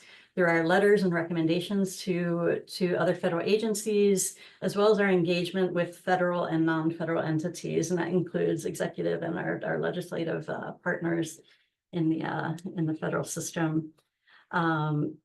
Also, we consider the needs for collaboration, communication, or knowledge sharing aimed at creating solutions to problems, developing tools, or enhancing marine mammal conservation actions. So a lot of times these projects will be more workshops or meetings, or bringing people together, making sure that you know, some projects will focus a little more on community-led projects where you're engaging with a particular sector or community. Also, we consider any existing and emerging threats to marine mammal populations and their habitat. Are there new threats emerging? Are there known threats that need to be further mitigated or reduced? And we also consider previous funding opportunity topics, whether or not we've already covered that topic in previous years or recent years, or, you know, in the case of the climate topics over the last 3 years, that was a really great opportunity to you know, repeat a topic and expand its focus a little more to really build that portfolio that's addressing the impacts of climate on marine mammal populations and ecosystems. And Brady, you can go to the next slide. And with that, I am going to turn it over to Laurie Schwacke, our Director of Scientific Programs, to open the discussion for the funding, the FY25 funding opportunity. Great. Thanks, Dee. That was good. Good to see an overview. So first I'll start on process. As you guys saw in the document that we shared, we are talking about next year doing a pre-proposal phase as well as proposal phase. So I thought I'd throw that out there first. Just, does anybody have any strong feelings on that? Like it, dislike it, have any concerns about it?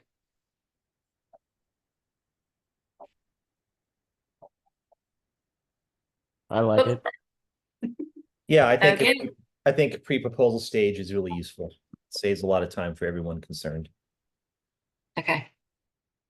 Great. Anybody not like it? Okay. Excellent. Unanimous. All right. So now just move on to the topics then. You've all seen some of the ideas that we've been discussing. So I'll first throw it out with are there any things, or do you have any thoughts on topics that you think we should be considering? Anything urgent or burning that you didn't see on that list but that you think should be considered?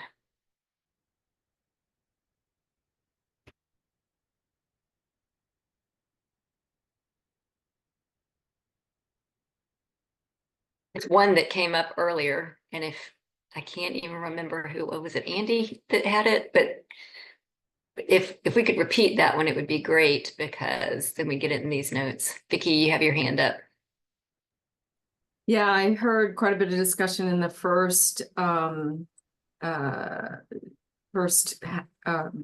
section about sublethal impacts and trying to get at how they contribute to serious injury and mortality.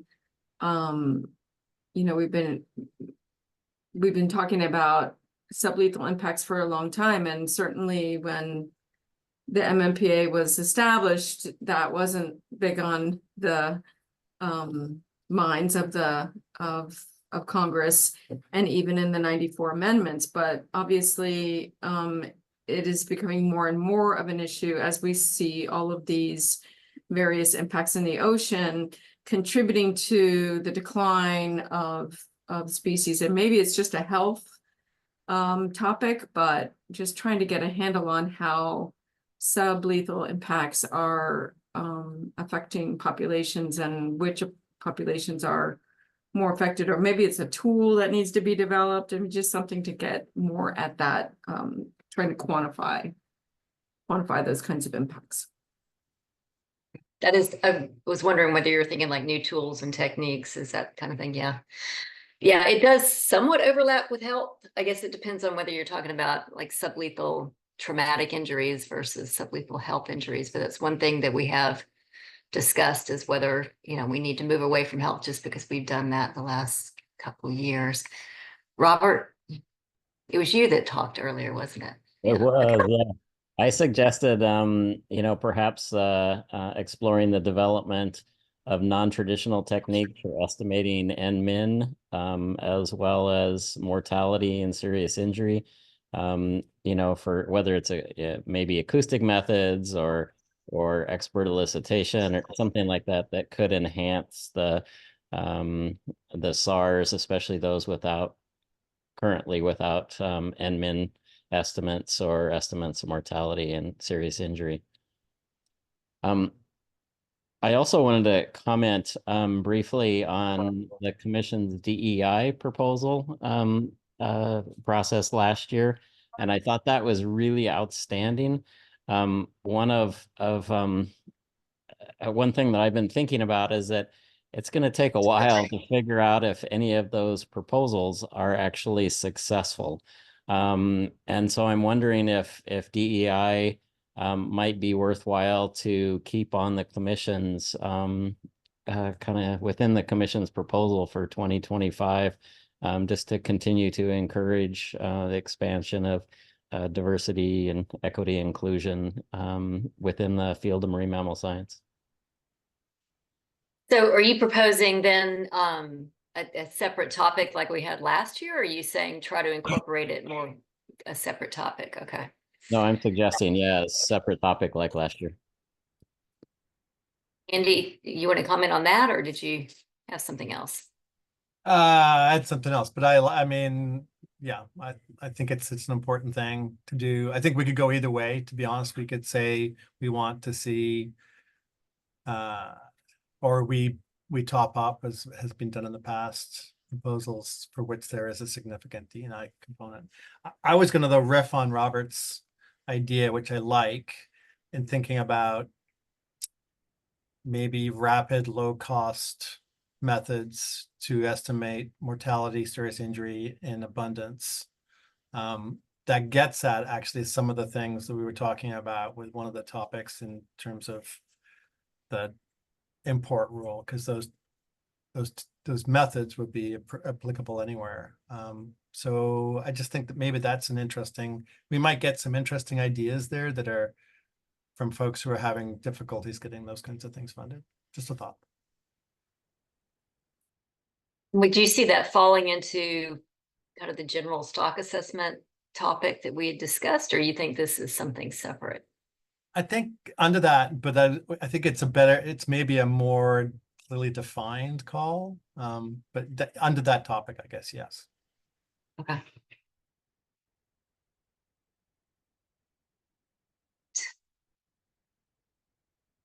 Other thoughts?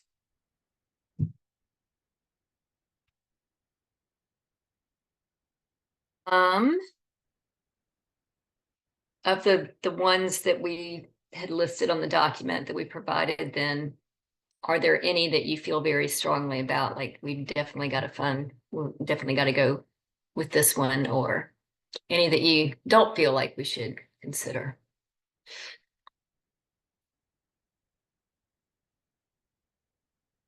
Francis. Oh, just somewhere else in the discussion, we had, capacity building and supporting conservation actions in parts of the world that are relatively underfunded. But it seems we could build that into a discrete topic underneath.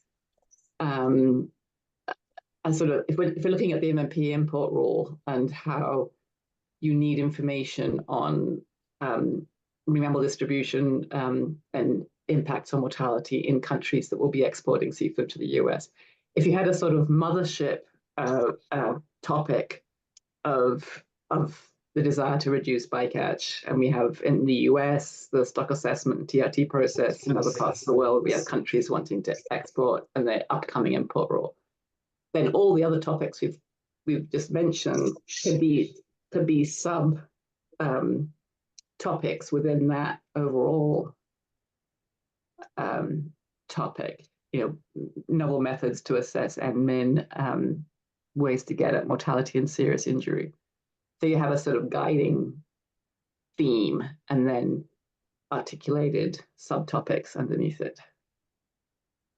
You feel like that's getting too broad, or you think that'd be okay? It depends how well you define the subtopics, I guess.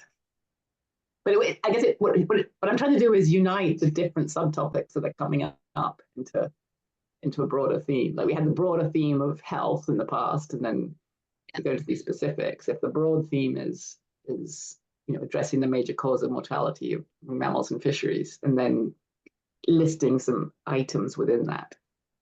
Just a suggestion, but Jason, you want to go first? Sure. Just your comment, Francis, I think it triggered, and this is probably what you were going for here, is something I hadn't thought of, which is we're kind of grappling with, well, how can we fill in some of these gaps for the 1994 amendments, where they've fallen short with some different techniques and approaches. And the import rule is all based on sort of a comparability finding.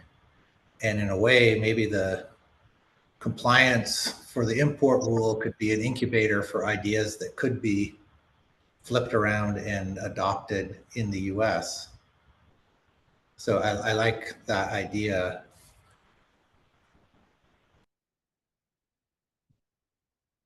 Yeah, as usual, you're articulating what I was trying to express better.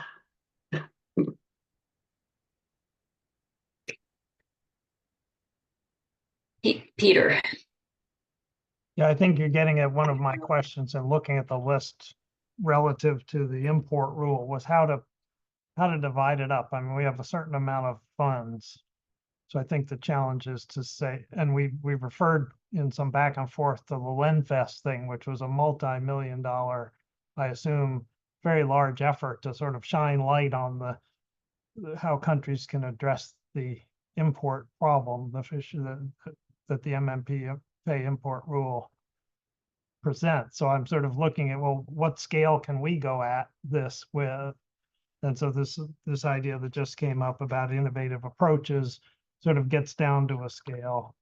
I think Francis's idea of putting, sort of saying, okay, what's the framework is really important to push forward to identify what we would do. I guess I felt like it's sort of incompetent to figure out what would be the scale of our projects we would suggest or solicit. So I mean, I think Andy, Randy, everybody, you guys have more experience on how we might do that. It looks like Sorry, Randy has his hand up. Yeah, let's go to him next. Yeah, I was just going to reinforce Andy's point about rapid low cost, because I think that especially when you're thinking about import rule and enabling countries to improve things, rapid low cost approaches tend to do that. Maybe that's being too simplistic, but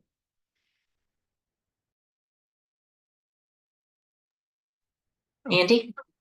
Yeah, I agree, but I also really like Jason's formulation of like how some of those approaches could feed back to fill some of the gaps that we have in the US, given the resources are scarce here.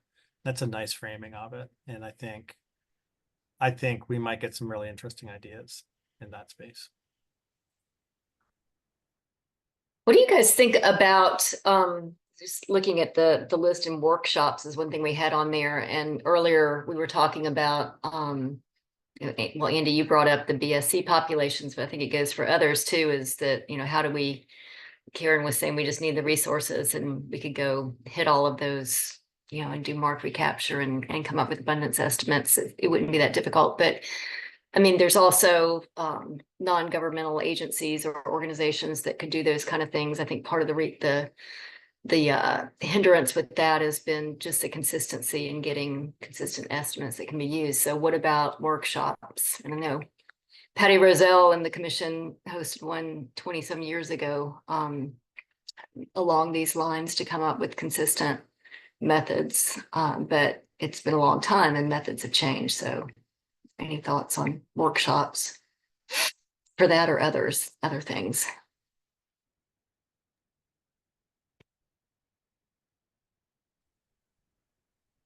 Andy? I guess I'd be in favor of that if there was some promise of funding coming to actually conduct the work. I wouldn't want to conduct work to have us pay for workshops. Like this is how you can go do relatively low cost estimates of abundance and BSC populations of common bottlenose dolphins, and then have no and not fund anything. That would be very frustrating. But if we could work with like the Southeast Center to say we will do this, and then there'll be some assurance that some funds will be available so that groups could go do that, or a group would be identified to do that following those methods, that would be great.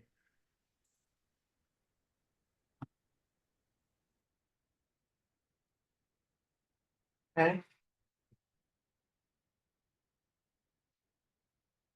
All right, any other ideas? It sounds like we're somewhat coalescing. I mean, the idea wasn't to make a decision on today's call necessarily, but it sounds like we are kind of coalescing under a large umbrella topic that covers several things on this list.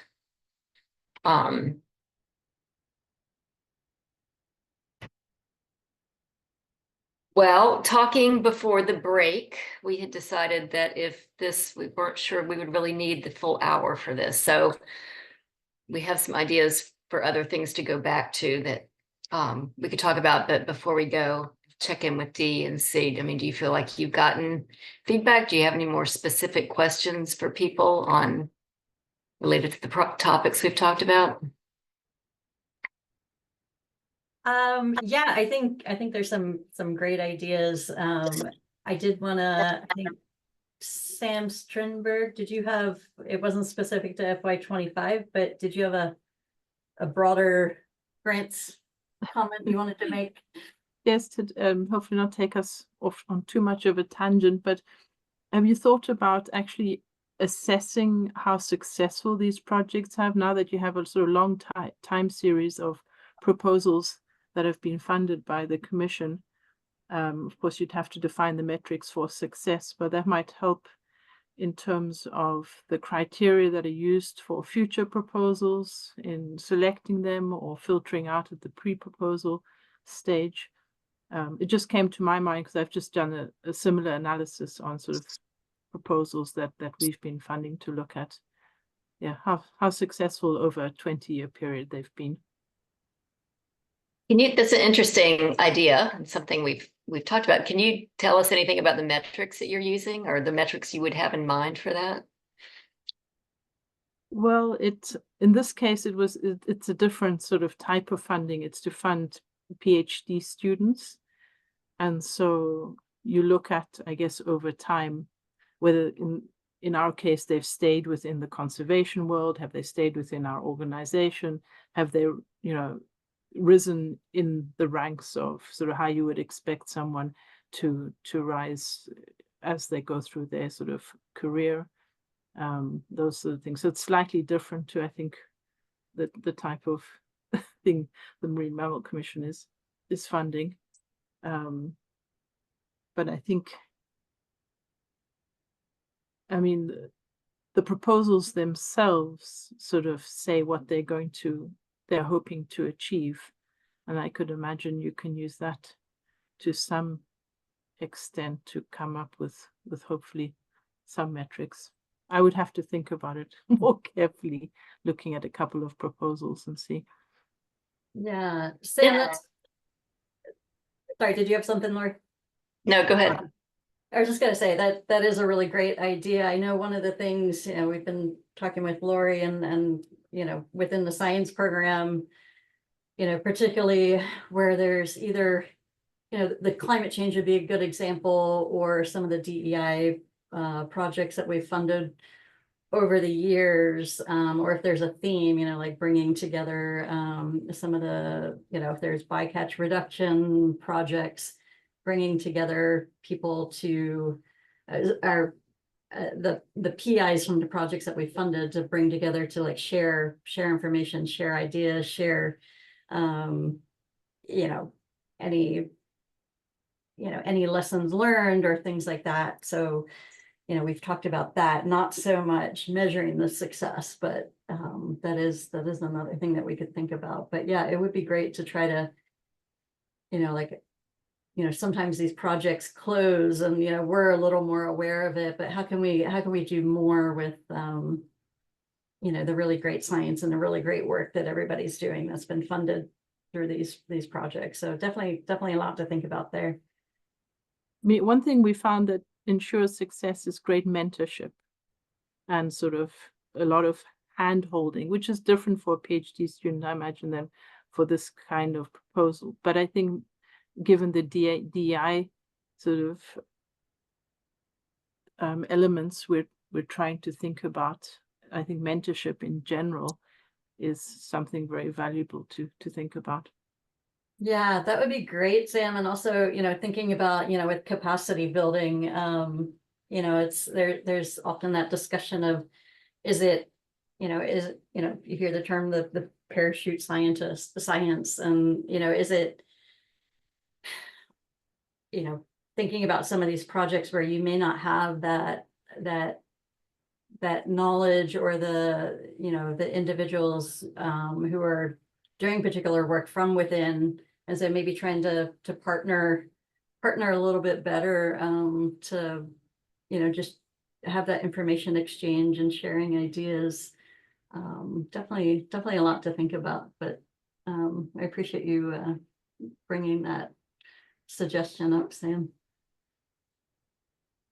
I was going to say, one of the, thinking about metrics and going back, it seems like one of the issues you would have run into, and we would run into as well, is like, when do you look at it? Because a lot of the grants end and they haven't, maybe they put in there that they would produce 2 publications or whatever. So if you're using that as a metric, it doesn't necessarily happen before the grant ends, though. So you'd have to have some sort of grace period, I guess, or some lag period that you wait to go back and look at it.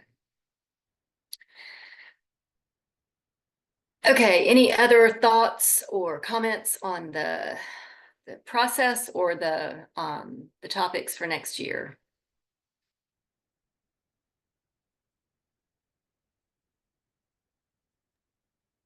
Right, Brady, did you? Yeah, I guess mention I would be happy to see if there's any other comments about, any other sessions that we didn't have time for, or we can open up to public comment. I'm not sure. I would first maybe start with Andy and see if there was anything from the 94 amendments discussion, or anybody who had something or other thoughts that percolated since that discussion we wanted to get to while we are all together.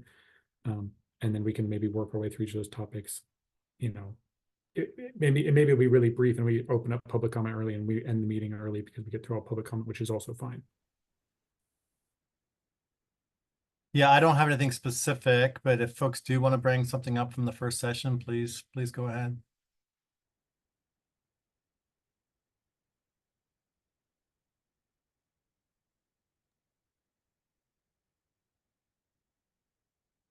Go ahead, Vicki. Yeah, we mentioned we had a great presentation by Raven Cunningham at the November annual meeting, and we talked a little bit about tribally led stock assessments. And I'm just wondering, how we might be able to encourage that. We all know that funding for co-management organizations is pretty low, pretty limited, and capacity to do that. But just thinking about the mentorship thing that Sam brought up, and reaching out to trying to get federal agencies and tribes working together to develop similar methods for assessing stocks. How do we encourage tribally led stock assessments? Is there anything that the commission can do in that regard? Do we have ideas? I don't know if it's we've certainly been talking to a few tribes about that, and many are very interested in doing more, but resources are so scant. And so, just how do we encourage that? I don't know. I'm just looking for ideas. Thanks, Vic. I'm kind of looking to others who have more experience in that domain. Sue, Robert, any thoughts about, Karen, any thoughts about what the commission could do to help facilitate that? Vera, thank you. I didn't realize you were still on with us. Good. No, we looked at section 117 and 118. I think in the future, we should also look at section 119, because that's where the funding issues we have it's so inadequate. Vicki mentioned it. And how many years have we been in that level? And yet climate change is affecting many of us, and funding is a big, big issue for a lot of ANOs. So let's look at section 119 in the future. Yeah, thank you, Vera. And I know Mike had flagged that as something we should be looking at in the future. Robert. Yeah, thanks for that suggestion, Vera. That's definitely needed. And obviously lots of folks have been thinking about it and talking about it for a while. Vicky, I'm struggling a little bit to kind of come up with some really helpful ideas on how to encourage, tribes or ANOs to kind of conduct assessments, themselves or develop collaborations. And I mean, in part, I think we need to, if we're going to go that direction as a commission, we need to be really clear kind of what we mean by assessments. That I think most co-management organizations and most tribes, when they think of assessments, it's dealing with traditional knowledge and observations of hunters over time, which I think is really valuable. And it's one of the things that I was kind of thinking about in terms of alternate techniques or coming up with population status that might be useful in stock and SARS. Of course, when scientists think about stock assessments, they're thinking about numbers and variability around those numbers. And so if indeed the commission wants to promote assessments, again, just being really clear what we're expecting and what we're hoping for. Maybe it's actually worthwhile to try to develop a conversation and get some feedback from ANOs at IPCOM. That might be a useful place to kind of have that conversation. And what do tribes and what do ANOs want to do? How do they want to be involved in the process of assessments? Maybe that's the best I can come up with at this point. Thanks, Robert. Sue. Yeah, I'm really just chiming in to support that. And perhaps we could, beyond IPCOM, bring it up at some of the specific species, ABWC, AEWC meetings, when that is a welcome topic. What I'm taking away from today really is more of an expansion of our thinking. I know why we focused on the 117 and 118 today, but with climate, I think we really need to look at 112 and, as Vera said, 119 in terms of the funding. And so maybe we need to go away and do a little bit of thinking of how we might express a desire to discuss this at the various ANO meetings, IPCOM, of course, but maybe some of the other more species-specific gatherings as well, in terms of getting their ideas, seeking their ideas, but putting it more forward in our thinking as well. The inclusion of other aspects of the MMPA. Thank you, Sue. Other thoughts?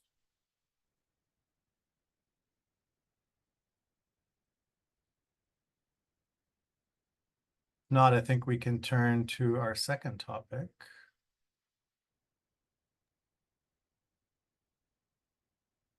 I guess I'll just take up and say same sort of thing. Is there anything that we missed on climate that people got to think about over the break that they just want to flag before we go into public comments? And just really hearing if there are folks listening in who have questions or want to talk about any of these three issues we've covered today. I think we had a pretty good discussion, but just double checking.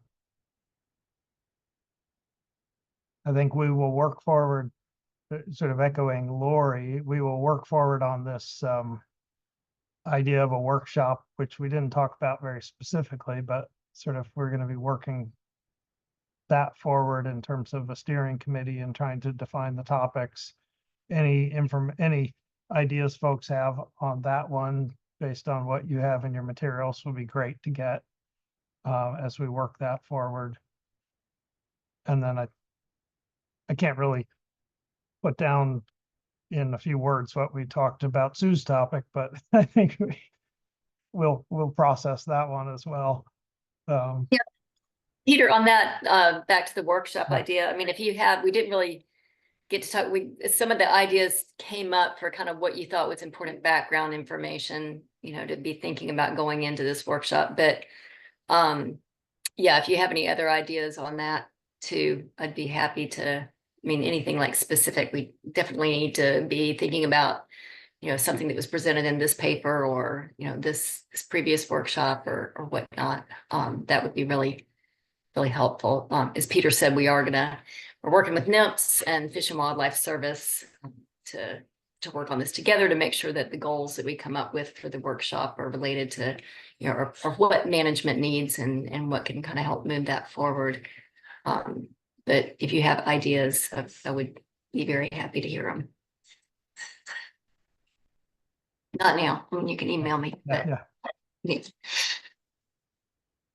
So maybe, let's see, Brady, I think we should probably close the sort of our talking substance and see if amongst the 25 attendees who have been listening in, whether anyone wants to raise any specific issue or question. And Brady, how are we going to work this? Yeah, so what I would suggest, and we have had some folks drop off as we've been on later. I think at one point we had 60 people listening in, but with the however many remaining, if you would like to submit a public comment or item for discussion or question, we did have the Q&A, and I know that there's been 2 questions in there that I would ask, you know, commissioners or scientific advisors to take a look at and maybe type in answers.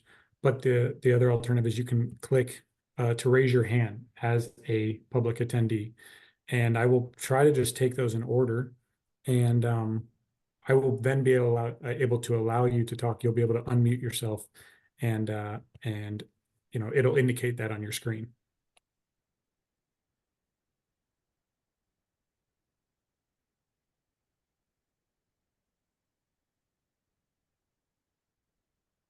While we're waiting for anybody's hands to raise, I'm going to also say that to the scientific advisors and commissioners, you know, I think in one of our emails about this meeting, we said, hey, you know, we welcome any ideas or thoughts about a 2025 in-person meeting. And we couldn't do an in-person meeting this year in 2024 because of budget stuff. And so, you know, we didn't get to that yet, and that's totally okay. And so we would just, you know, maybe we take those over email later on or anything later, you know, as well. But does anybody want to speak to the comments that are in the Q&A right now? Anybody with any thoughts or perspectives on AI, a specific paper in marine heat waves, and looks like novel techniques in bycatch reduction? But those are questions. Yeah, Sue. Yeah, I'm not familiar with that paper. I will get familiar with it, but I'm sorry, I can't really speak to that. No worries. And I'll speak to the bycatch reduction technology. So we've had previous RFPs that really focused on that. I can't remember which year exactly. The one that keeps coming up is the one of using attaching recycled or non-recycled bottles to nets as a deterrent for dolphins. We go back there. I don't know. I think that's sort of a question whether these would fall in the category we've just talked about how can we contribute better to this overall umbrella topic of the import rule and bycatch reduction. So I think it's a fair topic. Definitely, we'll keep it in mind in that outline of possible things to put in a request for proposals. Yeah, and I also shared the link to our research highlighting recent research grants webpage that has the bycatch low cost solutions bycatch reduction program featured there. Right. And I'm still not seeing any hands up, which is a good thing. It means we haven't left anything outstanding for anybody on the phone, which is a good sign. Also being a little facetious.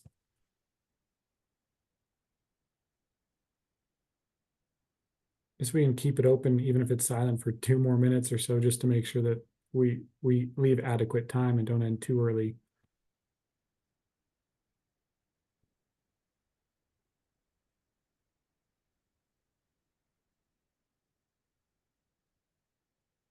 As we wait, I mean, I'll just ask, who is actually in this group is actually getting to do field work this summer and actually actively out of this group of folks? Oh yeah, with hands up, I like that. Or maybe Karen has an actual question. I'm not sure, but it looked like her hand was up for field work.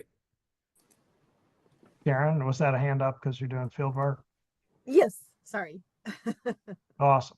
I could ask, well, what are you doing? But that would be like a little too intrusive, trying to get people to make conversation while we wait to see if anybody wants to pipe up. But it's really great to see all of you. And that's another thing I think we could think about. I think both in terms of the grant program, I know Lori has talked a lot about, should we get our grantees here?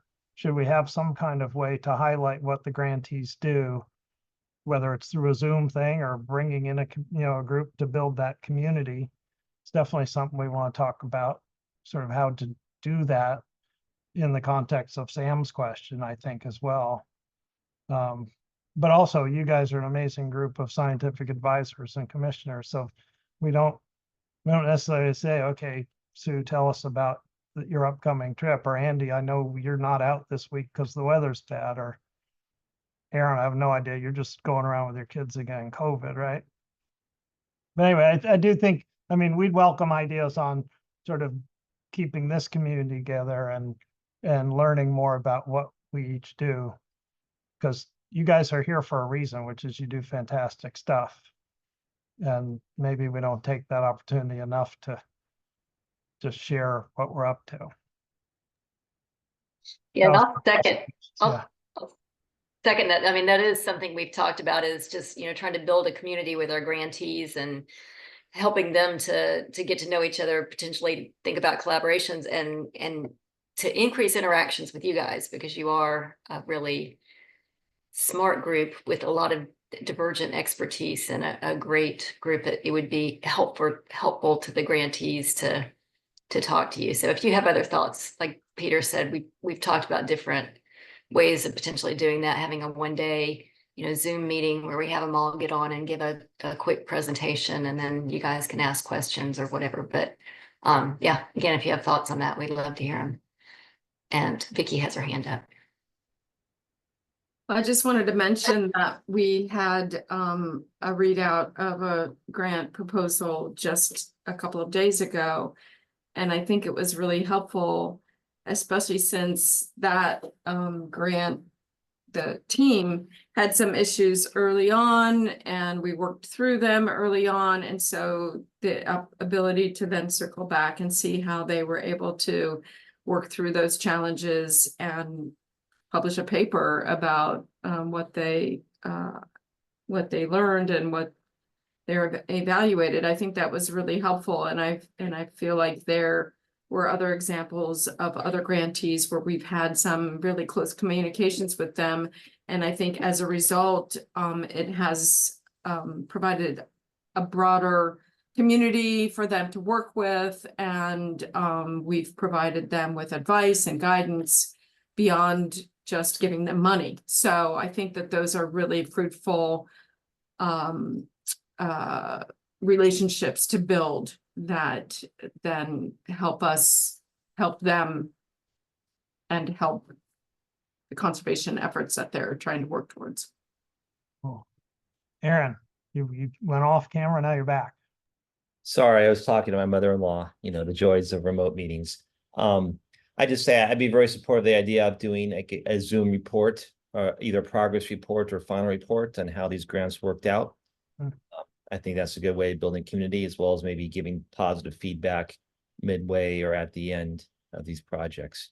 Plus, it also helps me understand how the review process worked and if what we thought were positive aspects of the proposals actually didn't shake out. It's great. Good point. Good idea. Andy. Yeah, I like that. I also like the idea of a kind of a more, maybe not formal, it's not the right word, but like at completion, a webinar, like a public webinar that the commission would host, and that does a couple of things, helps to build community, it helps identify opportunities for further mentoring, like to pick up the point that Sam made. And it also just highlights one of the great things we do as the commission, right?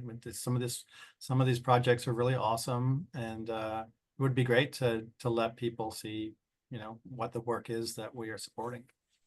And you can do courtesy invites to the ONR or BOEM sponsors, right? Right. Because then possible follow-on stuff, exactly. Yeah. Brady. I'm going back to public comment or questions, so I don't want to shut down this discussion point. Oh, go ahead. If anybody has any other additional comments, but it sounds like a lot of great ideas. So I'm just going to answer this one from Catherine about the AI and using IA to address some of these questions we've posed, or that also Catherine has posed. And I think it sounds like a good potential proposal, like somebody proposed to use AI to study some of these things possibly. And then a question from Kylie said, one thing that has not been addressed is the effect of marine mammal predation on fisheries catch and the impact of increased fossil fuel consumption due to a greater amount of time on fishing grounds. Is there interest of research on this topic? And I think, intellectually, yes, but I'm not, I would see if anybody wants to add any particular comments live or type an answer. But if not, that's okay. And I just want to make sure it was documented. So I'll give it a couple seconds, see if there's any comments. This is just Aaron. I think the challenge of using AI to any of this is you usually need large databases, right? And so I think the one role the commission can do is that if we can identify or help link together disparate databases to be resources for future AI researchers, that would be probably the most concrete contribution they could make to that sort of thing.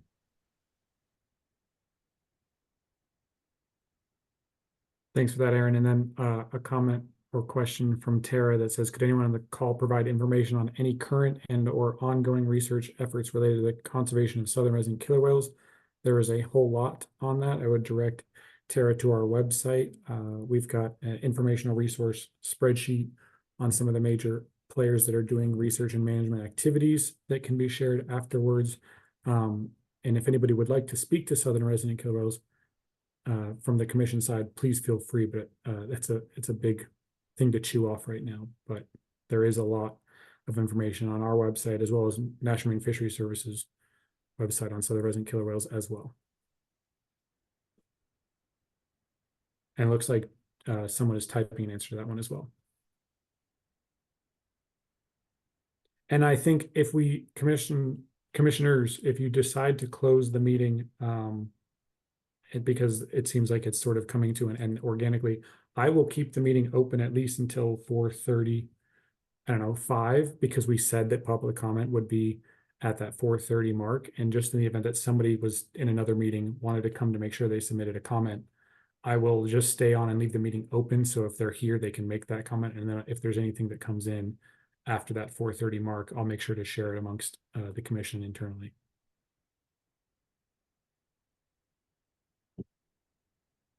I think I'll just pipe up and say, I think we're ready to close the meeting as far as letting everyone go back to their day. Thanks everyone so much for getting on. It's kind of a new concept and I really like it, what we've done today. Really nice to have this discussion, and there's a lot to talk about. I think there's other topics have been brought up that we might look at in a different or another meeting of this sort. Maybe after we've processed this, gotten ahead of this RFP topic, sort of narrowed that one down. So I'd say, I mean, maybe turn to Francis to say adios to us if you want, or any other comments. No, really just thank you everybody for your time, whatever time zone you're on.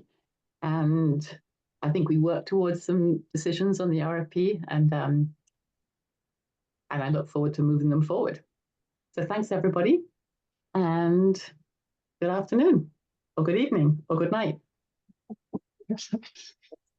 Thanks everyone. I'll keep the meeting open. Bye. Good to Thanks see you. everyone. Great to see you all. Great to see everyone. Take care. Bye, Vera. Thanks for coming, Sam. Bye, Vera. Good to see you. Always great to see you.